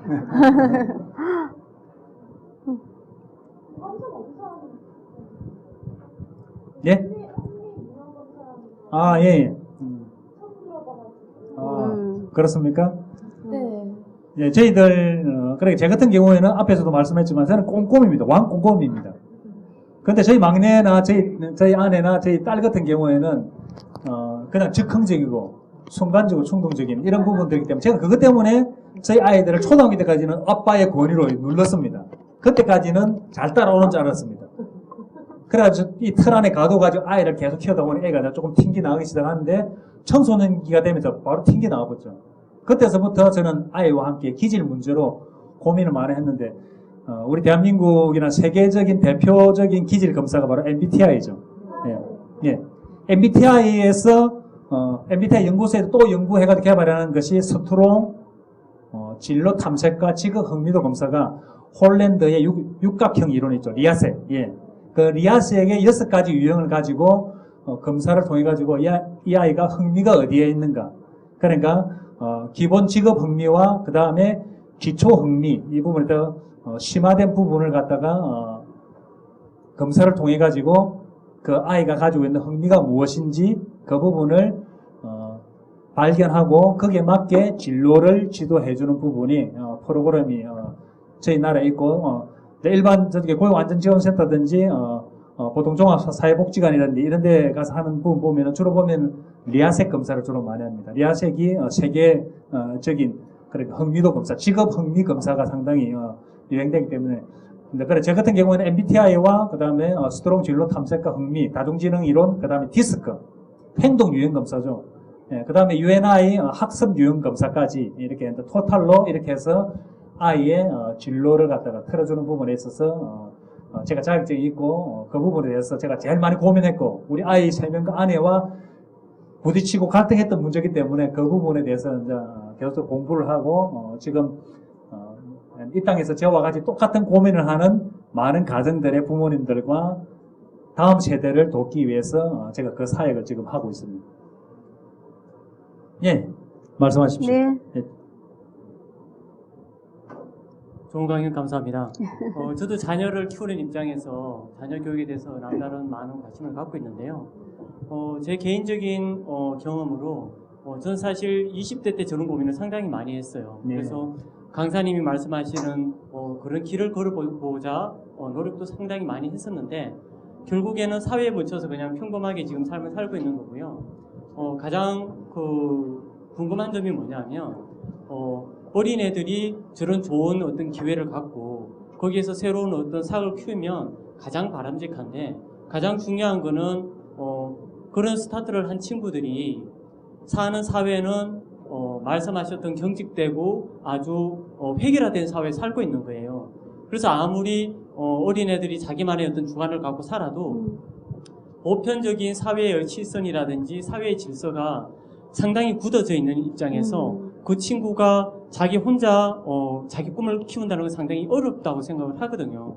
그래서 그렇게 시작된 걔네들의 초기 가치관이 끝까지 같이 가려면 부모, 형제, 친구뿐만 아니라 사실은 온 사회가 동조하지 않으면 그 친구들은 다시 자이든 타이든 현 기존 사회 질서에 동화될 수밖에 없을 것 같아요. 그래서 취지는 정말 좋지만 과연 우리 사회가 저런 마인드를 갖고 있는 젊은이들을 받아줄 수 있는 준비가 된 사회인가 제가 봐서는 아직 상당히 어렵지 않나 생각을 하거든요. 이런 부분에 대해서는 어떻게 생각하시는지 궁금합니다. 네, 상당히 정확하게 지금 잘 지적하시고 저희들이 고민하고 있는 부분입니다. 정말 우리 사회가 정말 이런 아이들을 받아줄 수 있는 사회가 되면 얼마나 좋겠습니까? 그런 사회가 되기를 희망하면서 저희들이 이제 달려나가는 부분이죠. 2005년도에 공병호 씨가 쓴 책에 이런 단어가 있었습니다. 거기서 저는 희망을 좀 얻고 싶어요. 유목민의 시대가 다시 도래할 것이다. 신유목민의 시대가 도래한다. 그래 몽골족이 초원을 누비던 그런 유목민의 시대에서 신유목민이 나오게 되는데 그게 바로 우리의 자녀들이다. 아침에는 서울에서 먹고 점심은 도쿄에서 먹고 저녁은 로스앤젤레스에서 먹는다. 그러니까 우리 다음 세대는 우리가 막을 수 없이 아이들 같은 경우에는 글로벌을 돌아다니면서 생활할 수밖에 없는 신유목민이라는 부분에 대해서 저도 동의를 합니다. 그래서 한국 사회만 특히 유교 문화 사회, 한자 문화 사회인 중국, 한국, 일본, 홍콩, 대만 이 나라만 경쟁 구도 가운데서 교육을 시키고 있는 거예요. 그렇지만은 나머지 대부분의 다른 나라들은 서구의 영향을 잘 많이 받았잖아요. 그런 나라 같은 경우에는 발견과 개발의 교육을 하고 있는 거예요. 선발과 배제, 과거 시험에서 기소됐다고 생각합니다. 과거에 급제학에서 한 사람, 몇 사람만 급제를 하고 나머지는 다 배제가 돼버리잖아요. 지금 대학도 마찬가지죠. 스카이 대학 들어가려면은 몇 명만 들어가고 나머지는 다 피해의식을 갖게 되는 거예요. 그렇지만 학교 들어간 아이들도 똑같은 피해의식을 가지고 있는 거예요. 계속 1등을 유지하기 위해서 얼마나 갈등을 했겠습니까, 아이들은. 떨어진 애들은 그 못 따라가서 얼마나 했겠습니까? 그게 바로 육양 문화권에서 선발과 배제의 법칙이 바로 교육의 바로 핵심이라는 거예요. 이 육양 문화. 그렇지만은 이 몇 나라를 제외한 나머지 나라들은 발견과 개발이죠. 아이들 속에 잠자고 있는 무한한 가능성을 발견해내고 그것을 높여주는 거죠. 그래서 우리나라의 교육이란 단어와 영어의 교육이란 단어에서 우리는 문제 해결점을 찾을 수 있다고 생각합니다. 우리나라의 교육, 가르칠 교자의 기르육자, 가르치고 길러야 되는 연약하고 부족하고 못난 사람이 바로 어린아이들이다. 그렇지만은 영어의 education의 앞에 이자는 이끌어내다는 거예요. 그 아이 마음속에 있는 능력과 재능과 적성을 이끌어내어서 높여주는 게 바로 education이에요. 그러니까 우리나라에서 정말로 실력이 있는 선배들이 다음 세대들의 가슴 속에 무한한 잠재 능력을 이끌어내어서 그것을 높여줄 수 있는 교육을 시작하는 부분이 필요하고 저희 가정이 첫 발을 내디뎠다는 부분에 있어서 희망을 봅니다. 저희들이 아파하였던 만큼 의미가 있는 거죠. 그렇지만 여러분들은 아파할 필요 없이 저희들이 나간 길을 똑바로 갈 수 있는 거죠. 저희들은 돌아 3년, 4년 동안에 가슴 아파하면서 가정이 끼어지는 가운데서 직장도 내려놓고 모든 걸 다 내려놓고 자녀 교육을 위해서 가정을 회복해서 위해서 다시 돌아왔던 그 길을 여러분들은 헤매지 마시고 똑바로 갈 수 있는 길을 저희들이 보여준다는 부분에 있어서 조그마한 희망을 보지 않는가 그렇게 생각을 합니다. 곁들여서 제가 말씀을 드리고 싶은 게 이제 자녀 독립 프로젝트 이런 부분을 말씀을 드리면 많은 분들이 저도 충분히 공감을 하거든요. 그럴 것 같아요 하는데 돌아서서는 그래도 힘들 것 같아 하고 말씀을 하세요. 그 부분이 뭐냐면은 누구도 지금까지 해보지 않은 거기 때문에 불안한 거죠. 우리 아이를 그곳에 넘기기가 참 불안한 부분이 있는데 지금은 한국 교육뿐 아니라 전 세계가 탈학교화되는 경향이 강합니다. 그래서 한국도 지금은 홈스쿨과 대안학교의 숫자가 엄청 많은 숫자로 늘어나고 있고요. 얼마 전에 이제 이효령 씨가 교육이라는 부분이 학교만으로 제한하던 시대는 이제는 지났다. 많은 부분들에서 탈학교에서 더 많은 실제적인 교육이 이루어지는데 한국은 여전히 건물에 들으신 학교를 너무나 강조해서 이 부분이 걸림돌이 될 수 있다 하고 말씀을 하셨어요. 저는 그 부분에 상당히 공감을 하고 그런 부분에서 지금 말씀하신 그 분께서 충분히 고민을 많이 하셨기 때문에 그래서 저희들이 기질 진로 캠프나 이런 걸 할 때 부모와 자녀를 같이 하는 이유가 반드시 그겁니다. 뭐냐면은 저희들이 아이들과 같이 여행을 하니까 저희들만 마음이 있어도 아이들이 할 수 없는 부분이죠. 아이들이 실제로 보고 나서 아이들의 마음과 저희 마인드가 같이 변화되었기 때문에 지금 자녀 독립 프로젝트를 하면서 힘들지만 아이들이 자부심을 갖고 하고 있어요. 그것처럼 아이들의 기질 진로 캠프나 이런 부분이 저희들이 힘들어도 부모 자녀를 같이 하는 이유가 그런 부분에서 숫자는 적을지언정 새로운 꿈을 갖고 만들어가는 그런 멤버들을 만들고 싶습니다. 그래서 부모, 자녀를 같이 했을 때 그런 시너지 효과가 났고 그다음 같은 마인드를 만들어가는 현장들이 지금은 조금씩 시작되고 있기 때문에 그런 부분에서 지금까지 해왔던 여러 가지 불합리하고 경직된 사회에 너무 연연하면 저희들이 더 다음 단계를 못 넘어간다고 생각하거든요. 그런 부분에서 저희는 조금 힘들지만 해볼 용의가 있고요. 또 많은 뜻이 있는 분들이 같이 하시면 저희도 더 힘이 나서 더 잘할 수 있을 것 같습니다. 답변이 됐는지 모르겠습니다. 네, 그럼 이것으로. 예, 하세요. 네. 예. 네.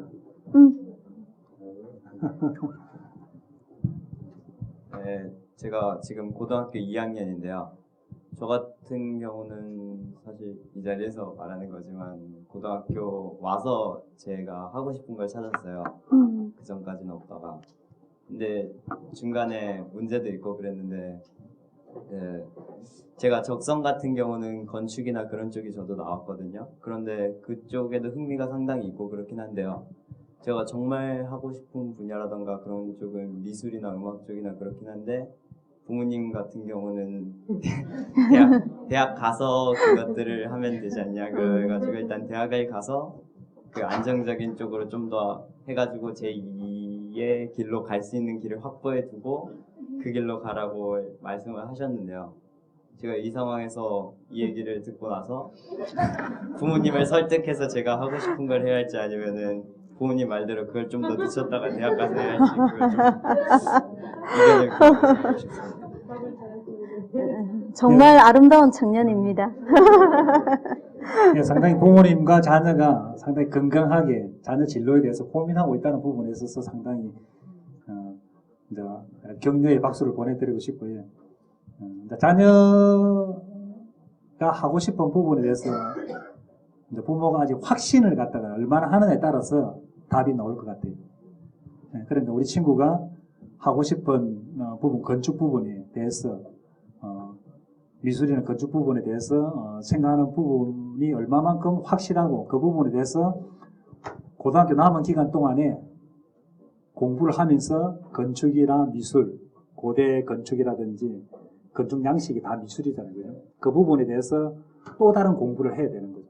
공부를 하면서 또 다른 공부를 통해 가지고 부모님한테 나는 이 공부를 하면서 이것도 충분히 할 수 있습니다라는 확신을 심어주면은 그 다음에 고등학교 한 3학년 돼서 마칠 때쯤 돼서 부모님께서 너는 이 부분을 하더라도 충분히 성공할 수 있겠다. 그러면은 이 부분에 대해서 먼저 일을 한번 해봐. 이렇게 제안할 수도 있고 그러면은 이 부분에 대해서 관심이 있으니까 빠르게 이 부분에 대해서 공부할 수 있는 부분들. 그냥 앞에서도 말씀드렸지만은 학점원제 같은 경우는 1년 과정이거든요. 자기 주도 학습만 되면은 학비가 한 350만 원밖에 안 들어요. 그러니까 한 학기 수업료도 안 되는 그 돈 가지고 학사를 갖다가 받을 수가 있습니다. 그러고 나면은 대학원에 가서 대학원의 석박사 과정이 3년 동안의 석박사 과정이 있거든요. 그때 공부를 독학사 과정 하면서 지금부터 언어를 갖다가 1개나 2개를 더 해야 돼요. 석박사 과정 가기 위해서는. 그런 부분에 의지를 갖다가 보여주면은 하는 일에 대해서 부모님이 충분히 더 동의를 하지 않을까. 그렇게 해서 조금 더 우리 친구의 영역에서 조금 더 빨리 25살 전에 그 분야에 대해서 박사학위 정도를 받을 수 있는 빠른 공부를 하면은 훨씬 좋지 않을까. 사이버 대학은 2년 걸립니다. 학비가 한 800만 원인데 요즘 대학이 지금 학점 장사를 한다고 처음에는 5만 원이죠. 1학점당. 지금은 7만 원이 넘어가요. 대학들이 사이버 대학을 하면서 혹은 학점은행제를 하면서 지금 지금 장사를 지금 하고 있어요. 돈이 지금 계속 올라가고 있습니다. 작년에 왔을 때는 한 학점당 5만 원에서 많아봤자 6만 원인데 지금 7만 원, 8만 원 지금 올라가고 있어요. 그래서 한 800만 원 정도, 1년 학비 정도만 하면은 학점은행제 같은 경우도 2년 만에 자격증을 따면은 건축에 대한 자격증을 따게 되면 학점을 15학점씩 인정을 해줘요. 자격증 3개까지 되니까 45학점까지 인정이 되는 부분도 있기 때문에 그걸 갖다가 독학사와 똑같이 2개를 합해가지고 학점 인정 교류가 됩니다.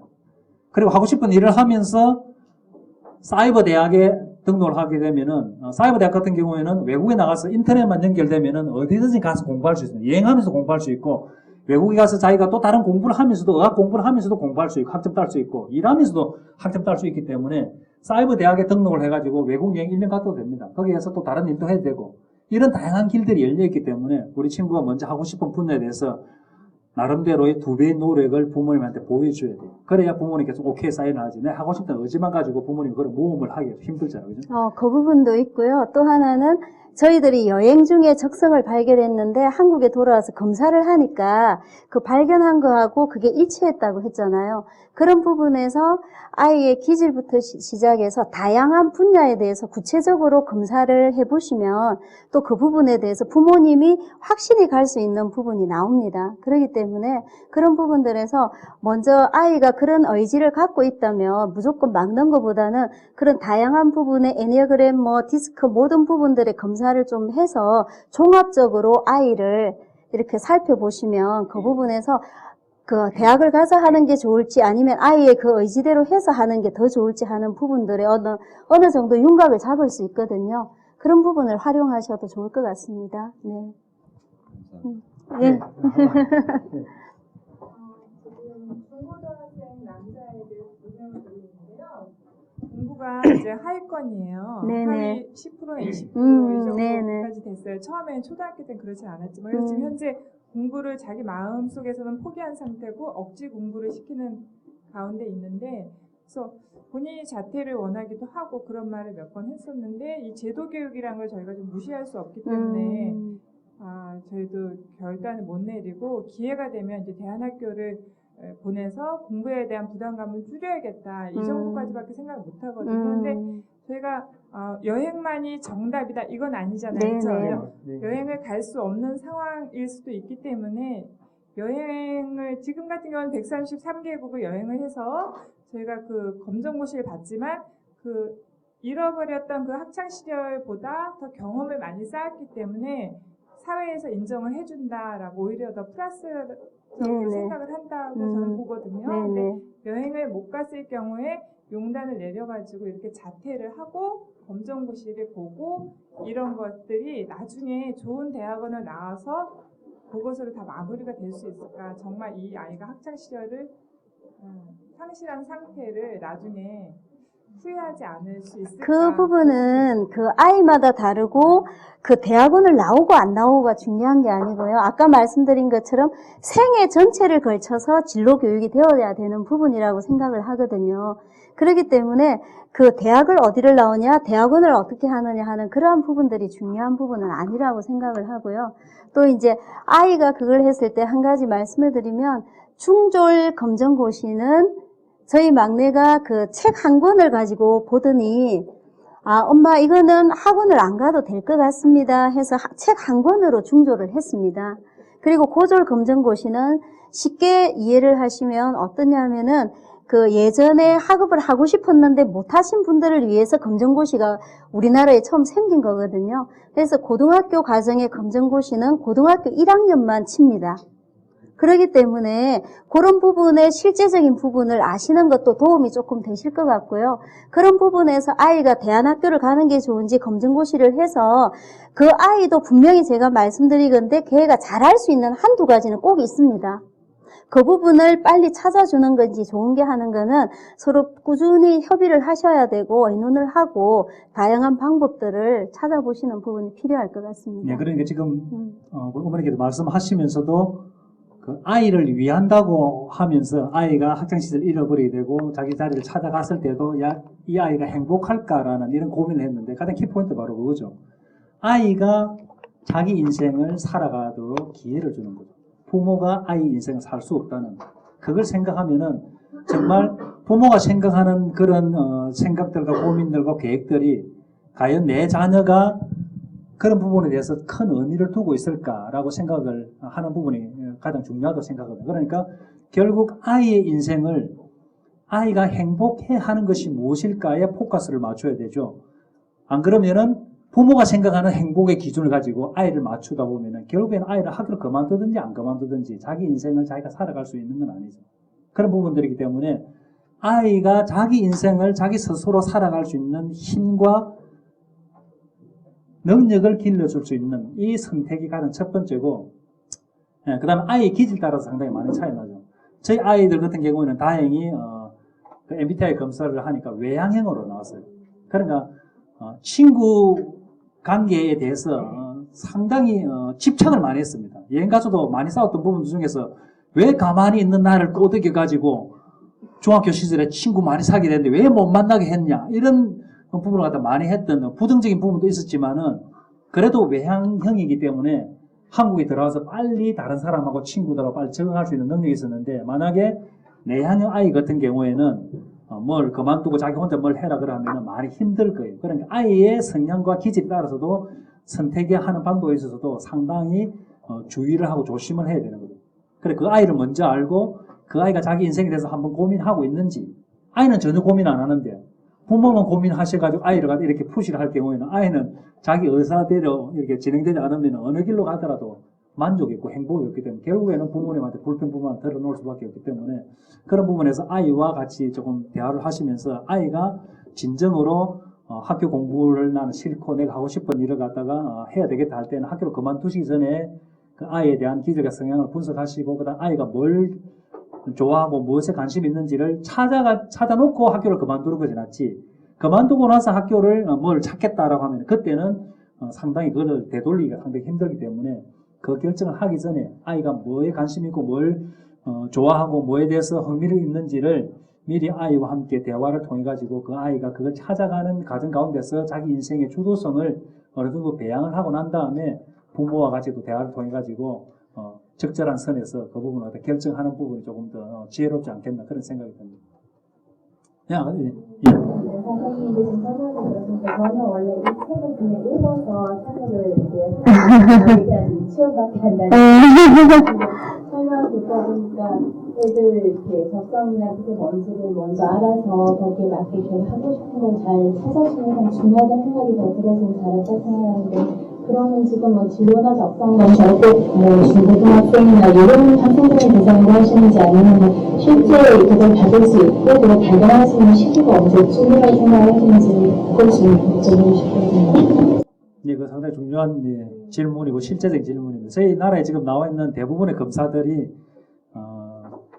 학습 유형 검사 같은 경우에는 초등학생도 있고 중고등학생도 다 있고 그런데 MBTI 같은 경우에도 초등학교 2학년, 3학년, 4학년, 5학년, 6학년 정도 하는 그 해가지고 어린이용 MMT가 나와 있습니다. 그래 어린이를 3,000명을 대상으로 임상 실험을 통해 가지고 문항을 만들어 가지고 다시 어른 MBTI를 했던 부분이 있고 그 나머지 진로 탐색에 대한 흥미 같은 경우에는 아직까지는 그런 부분이 없고 특히 다중지능 이론 같은 경우에는 유아가 제일 자기의 특성을 제일 잘 나타내죠. 왜냐하면은 부모의 영향, 그 다음에 가정의 영향, 우리나라의 문화의 영향을 전혀 받지 않은, 때묻지 않은 상태 가운데서 8가지 다중지능 중에서 지능이 가장 선명하게 드러난다고 그렇게 해가지고 실질적으로 아이가 가지고 있는 재능을 갖다가 볼 수 있는 부분 같은 경우에는 다중지능 이론은 어리면 어릴수록 그 부분에 대해서 이해할 수 있으면 4살, 5살 정도 되더라도 노리는 활동을 통해 가지고 검사하는 부분도 있고 그 다음에 지문을 통해 하는 부분도 있는데 그런 부분이 우리나라에 상당히 많이 좀 보편화됐기 때문에 이제 그 부분하고 가장 중요한 거는 부모의 관찰이 가장 중요합니다. 검사 받을 필요 없거든요. 부모의 관찰이 가장 중요합니다. 우리 첫째 같은 경우에도 친구와 노는 걸 참 좋아했거든, 어릴 때. 그런데 성적이라는 기준을 보니까 이거는 안 되는 거예요. 부모가 바쁘다 보니까 아이가 그런 특성을 보이더라도 그게 관심을 안 두는 거예요. 우리 둘째 같은 경우는 6살 때 제가 레고를 사줬습니다. 그래가지고 너무 좋아가지고 밤늦게 노는데 10시 정도 돼서 자라고 했죠. 재웠습니다. 아침 5시 되니까 거실에서 따가닥 소리 나는 거예요. 그 나가보니까 얘가 그 레고를 맞추고 있는 거예요. 그때에 아이는 행동으로, 몸으로, 말로 자기의 재능과 적성과 흥미를 계속 이야기해 주는데 부모는 성적의 기준을 보니까 그거는 아무 소용이 없는 거예요. 너무 바쁘니까 그런 부분이 보이지 않는 거예요. 그 이 두 가지를 내려놓으면은 아이는 어릴 때부터 자기의 기질과 적성과 재능과 흥미를 몸으로, 행동으로, 말로, 태도로 항상 보여주는 거죠. 그래서 부모님께서 제가 진로 교육할 때 심리검사하기 이전에 부모님께서 한 달만 매일 한 문장, 한 단어, 아이가 한 행동에 독특한 게 돼서 기록만 하시라. 양육일지를 적되 기록만 하시라. 한 달만 지나고 나면은 아이의 특성이 어느 정도 윤곽이 잡히는 거예요. 한 3개월만 하시고 나면은 이 아이가 주로 쓰는 말, 행동, 태도가 나오거든요. 그때에 아이가 어느 정도 성장했을 때 그런 부분 파악하고 난 다음에 심리검사를 하면은 실질적으로 우리 관찰을 통해 가지고 아이의 진로를 결정하면 너무나 불확실하잖아요. 너무나 모험이잖아요. 그때에 객관적인 자료를 딱 갖다 대는 거예요.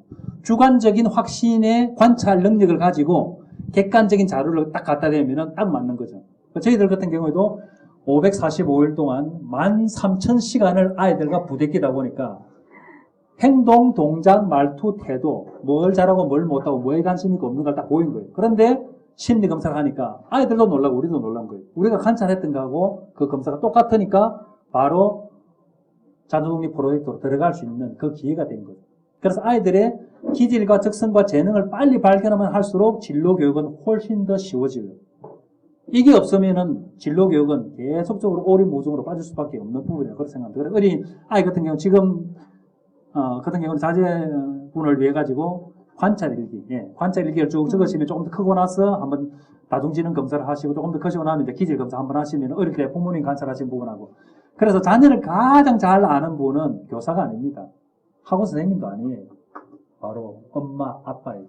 여기 할아버지, 할머님들도 계신데 지금은 손자, 손녀를 새롭게 교육하려고 하는 붐이 지금 일고 있습니다. 왜냐하면은 자기 자녀들은 먹고 살기 바빠가지고 그냥 공부시키는데 별로 무관심했다가 다 장성하고 결혼하고 손자, 손녀 오니까 그때 그 손자, 손녀에게 어떻게 해줘야 되나 이렇게 고민하시는 거죠. 그래서 저희들한테 그렇게 문의 오시는 분들 많습니다. 이제는 손자, 손녀를 위해서 여기 계시는 어르신들 100세까지 사시면 아직 30년 이상 남았으면 그 손자가 결혼하고 그 손자의 정손자까지 볼 수 있는 기회가 됐을 때에 현명한 할아버지, 현명한 할머니, 정말 손자, 손녀, 정손자에게도 인정받을 수 있는 할아버지로 거듭나기 위해서 다시 시작할 수 있는 기회가 주어져 있다는 거죠.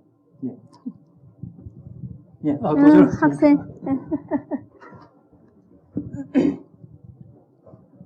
제가 저 중학교 예, 잘 나옵니다. 예. 그러니까 제가 남동생이 있는데 이제 중학교 3학년짜리거든요. 예. 근데 얘가 이제 게임 하는 거 좋아하고 이제 한국식으로 공부 잘하는데 이거랑 거리가 멀어요. 그리고 이제 엄마랑 아빠는 특히 엄마가 이제 전형적인 한국 엄마시거든요. 공부 그러니까 눈으로 보이는 그 성적 좋아야 되고 네, 일단 공부 나 잘해야 같은.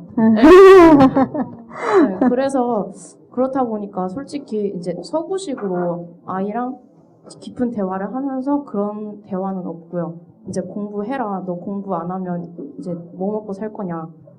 이런 식으로 되고 항상 대화가 그렇다 보니까 동생도 솔직히 체질이 한국식으로 그러니까 주입식 공부에 맞는 체질이 아닌데 그렇다 보니까 공부가 더 싫어지는 거예요, 애가. 그 공부 솔직히 눈으로 보이는 그러니까 우리가 흔히 뭐 전교 1등 그런 거랑 거리가 멀고 그래서 되게 걱정이 되거든요. 저는 걔가 이제 극단적으로 말하면 서구식 교육 방식으로 서구식으로 자랐으면 좋겠는데 이제 무조건 억눌림만 받으면서 교육을 받아왔으니까 그래서 부모님을 어떻게 설득을 하고 싶은데 솔직히 잘 안 되거든요, 그게.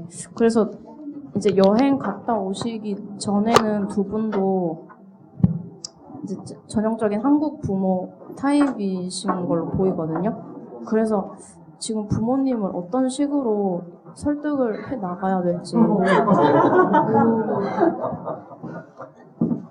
저 동생이 자기가 행복한 길을 찾았으면 좋겠어요. 정말 좋은 누나를 둔 것 같아요.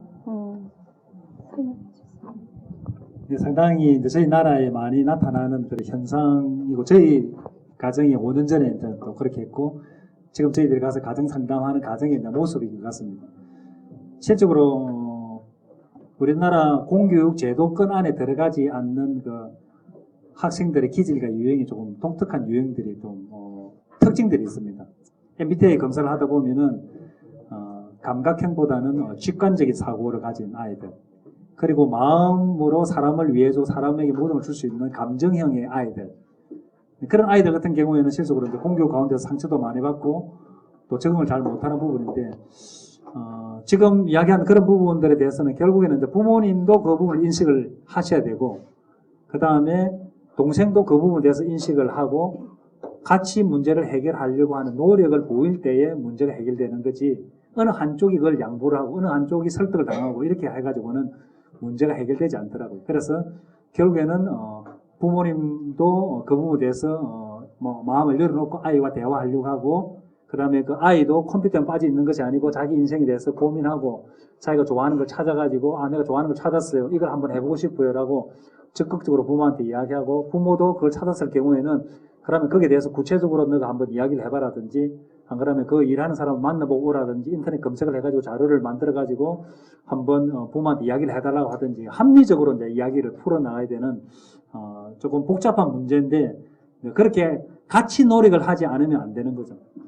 그래서 그런 부분들의 이제 시작점이 서로가 다르다는 것을 인정하고 이해하는 데부터 이제 시작하는 것이 생각하는데 조금 더 구체적인 부분은 조금 더 깊이 있게 좀 이야기를 좀 해야 될 문제이기 때문에 이 정도에서 답변을 하도록 하겠습니다. 감사합니다. 많은 고민과 큰 희망이 생긴 자리인 것 같은데요. 시간이 너무 늦어져서 오늘 좋은 말씀해주신 두 분께 큰 박수 한번 부탁드립니다. 짧게 진행될 예정이니까요. 차례대로 나와서 이쪽으로 주셔주시면 됩니다.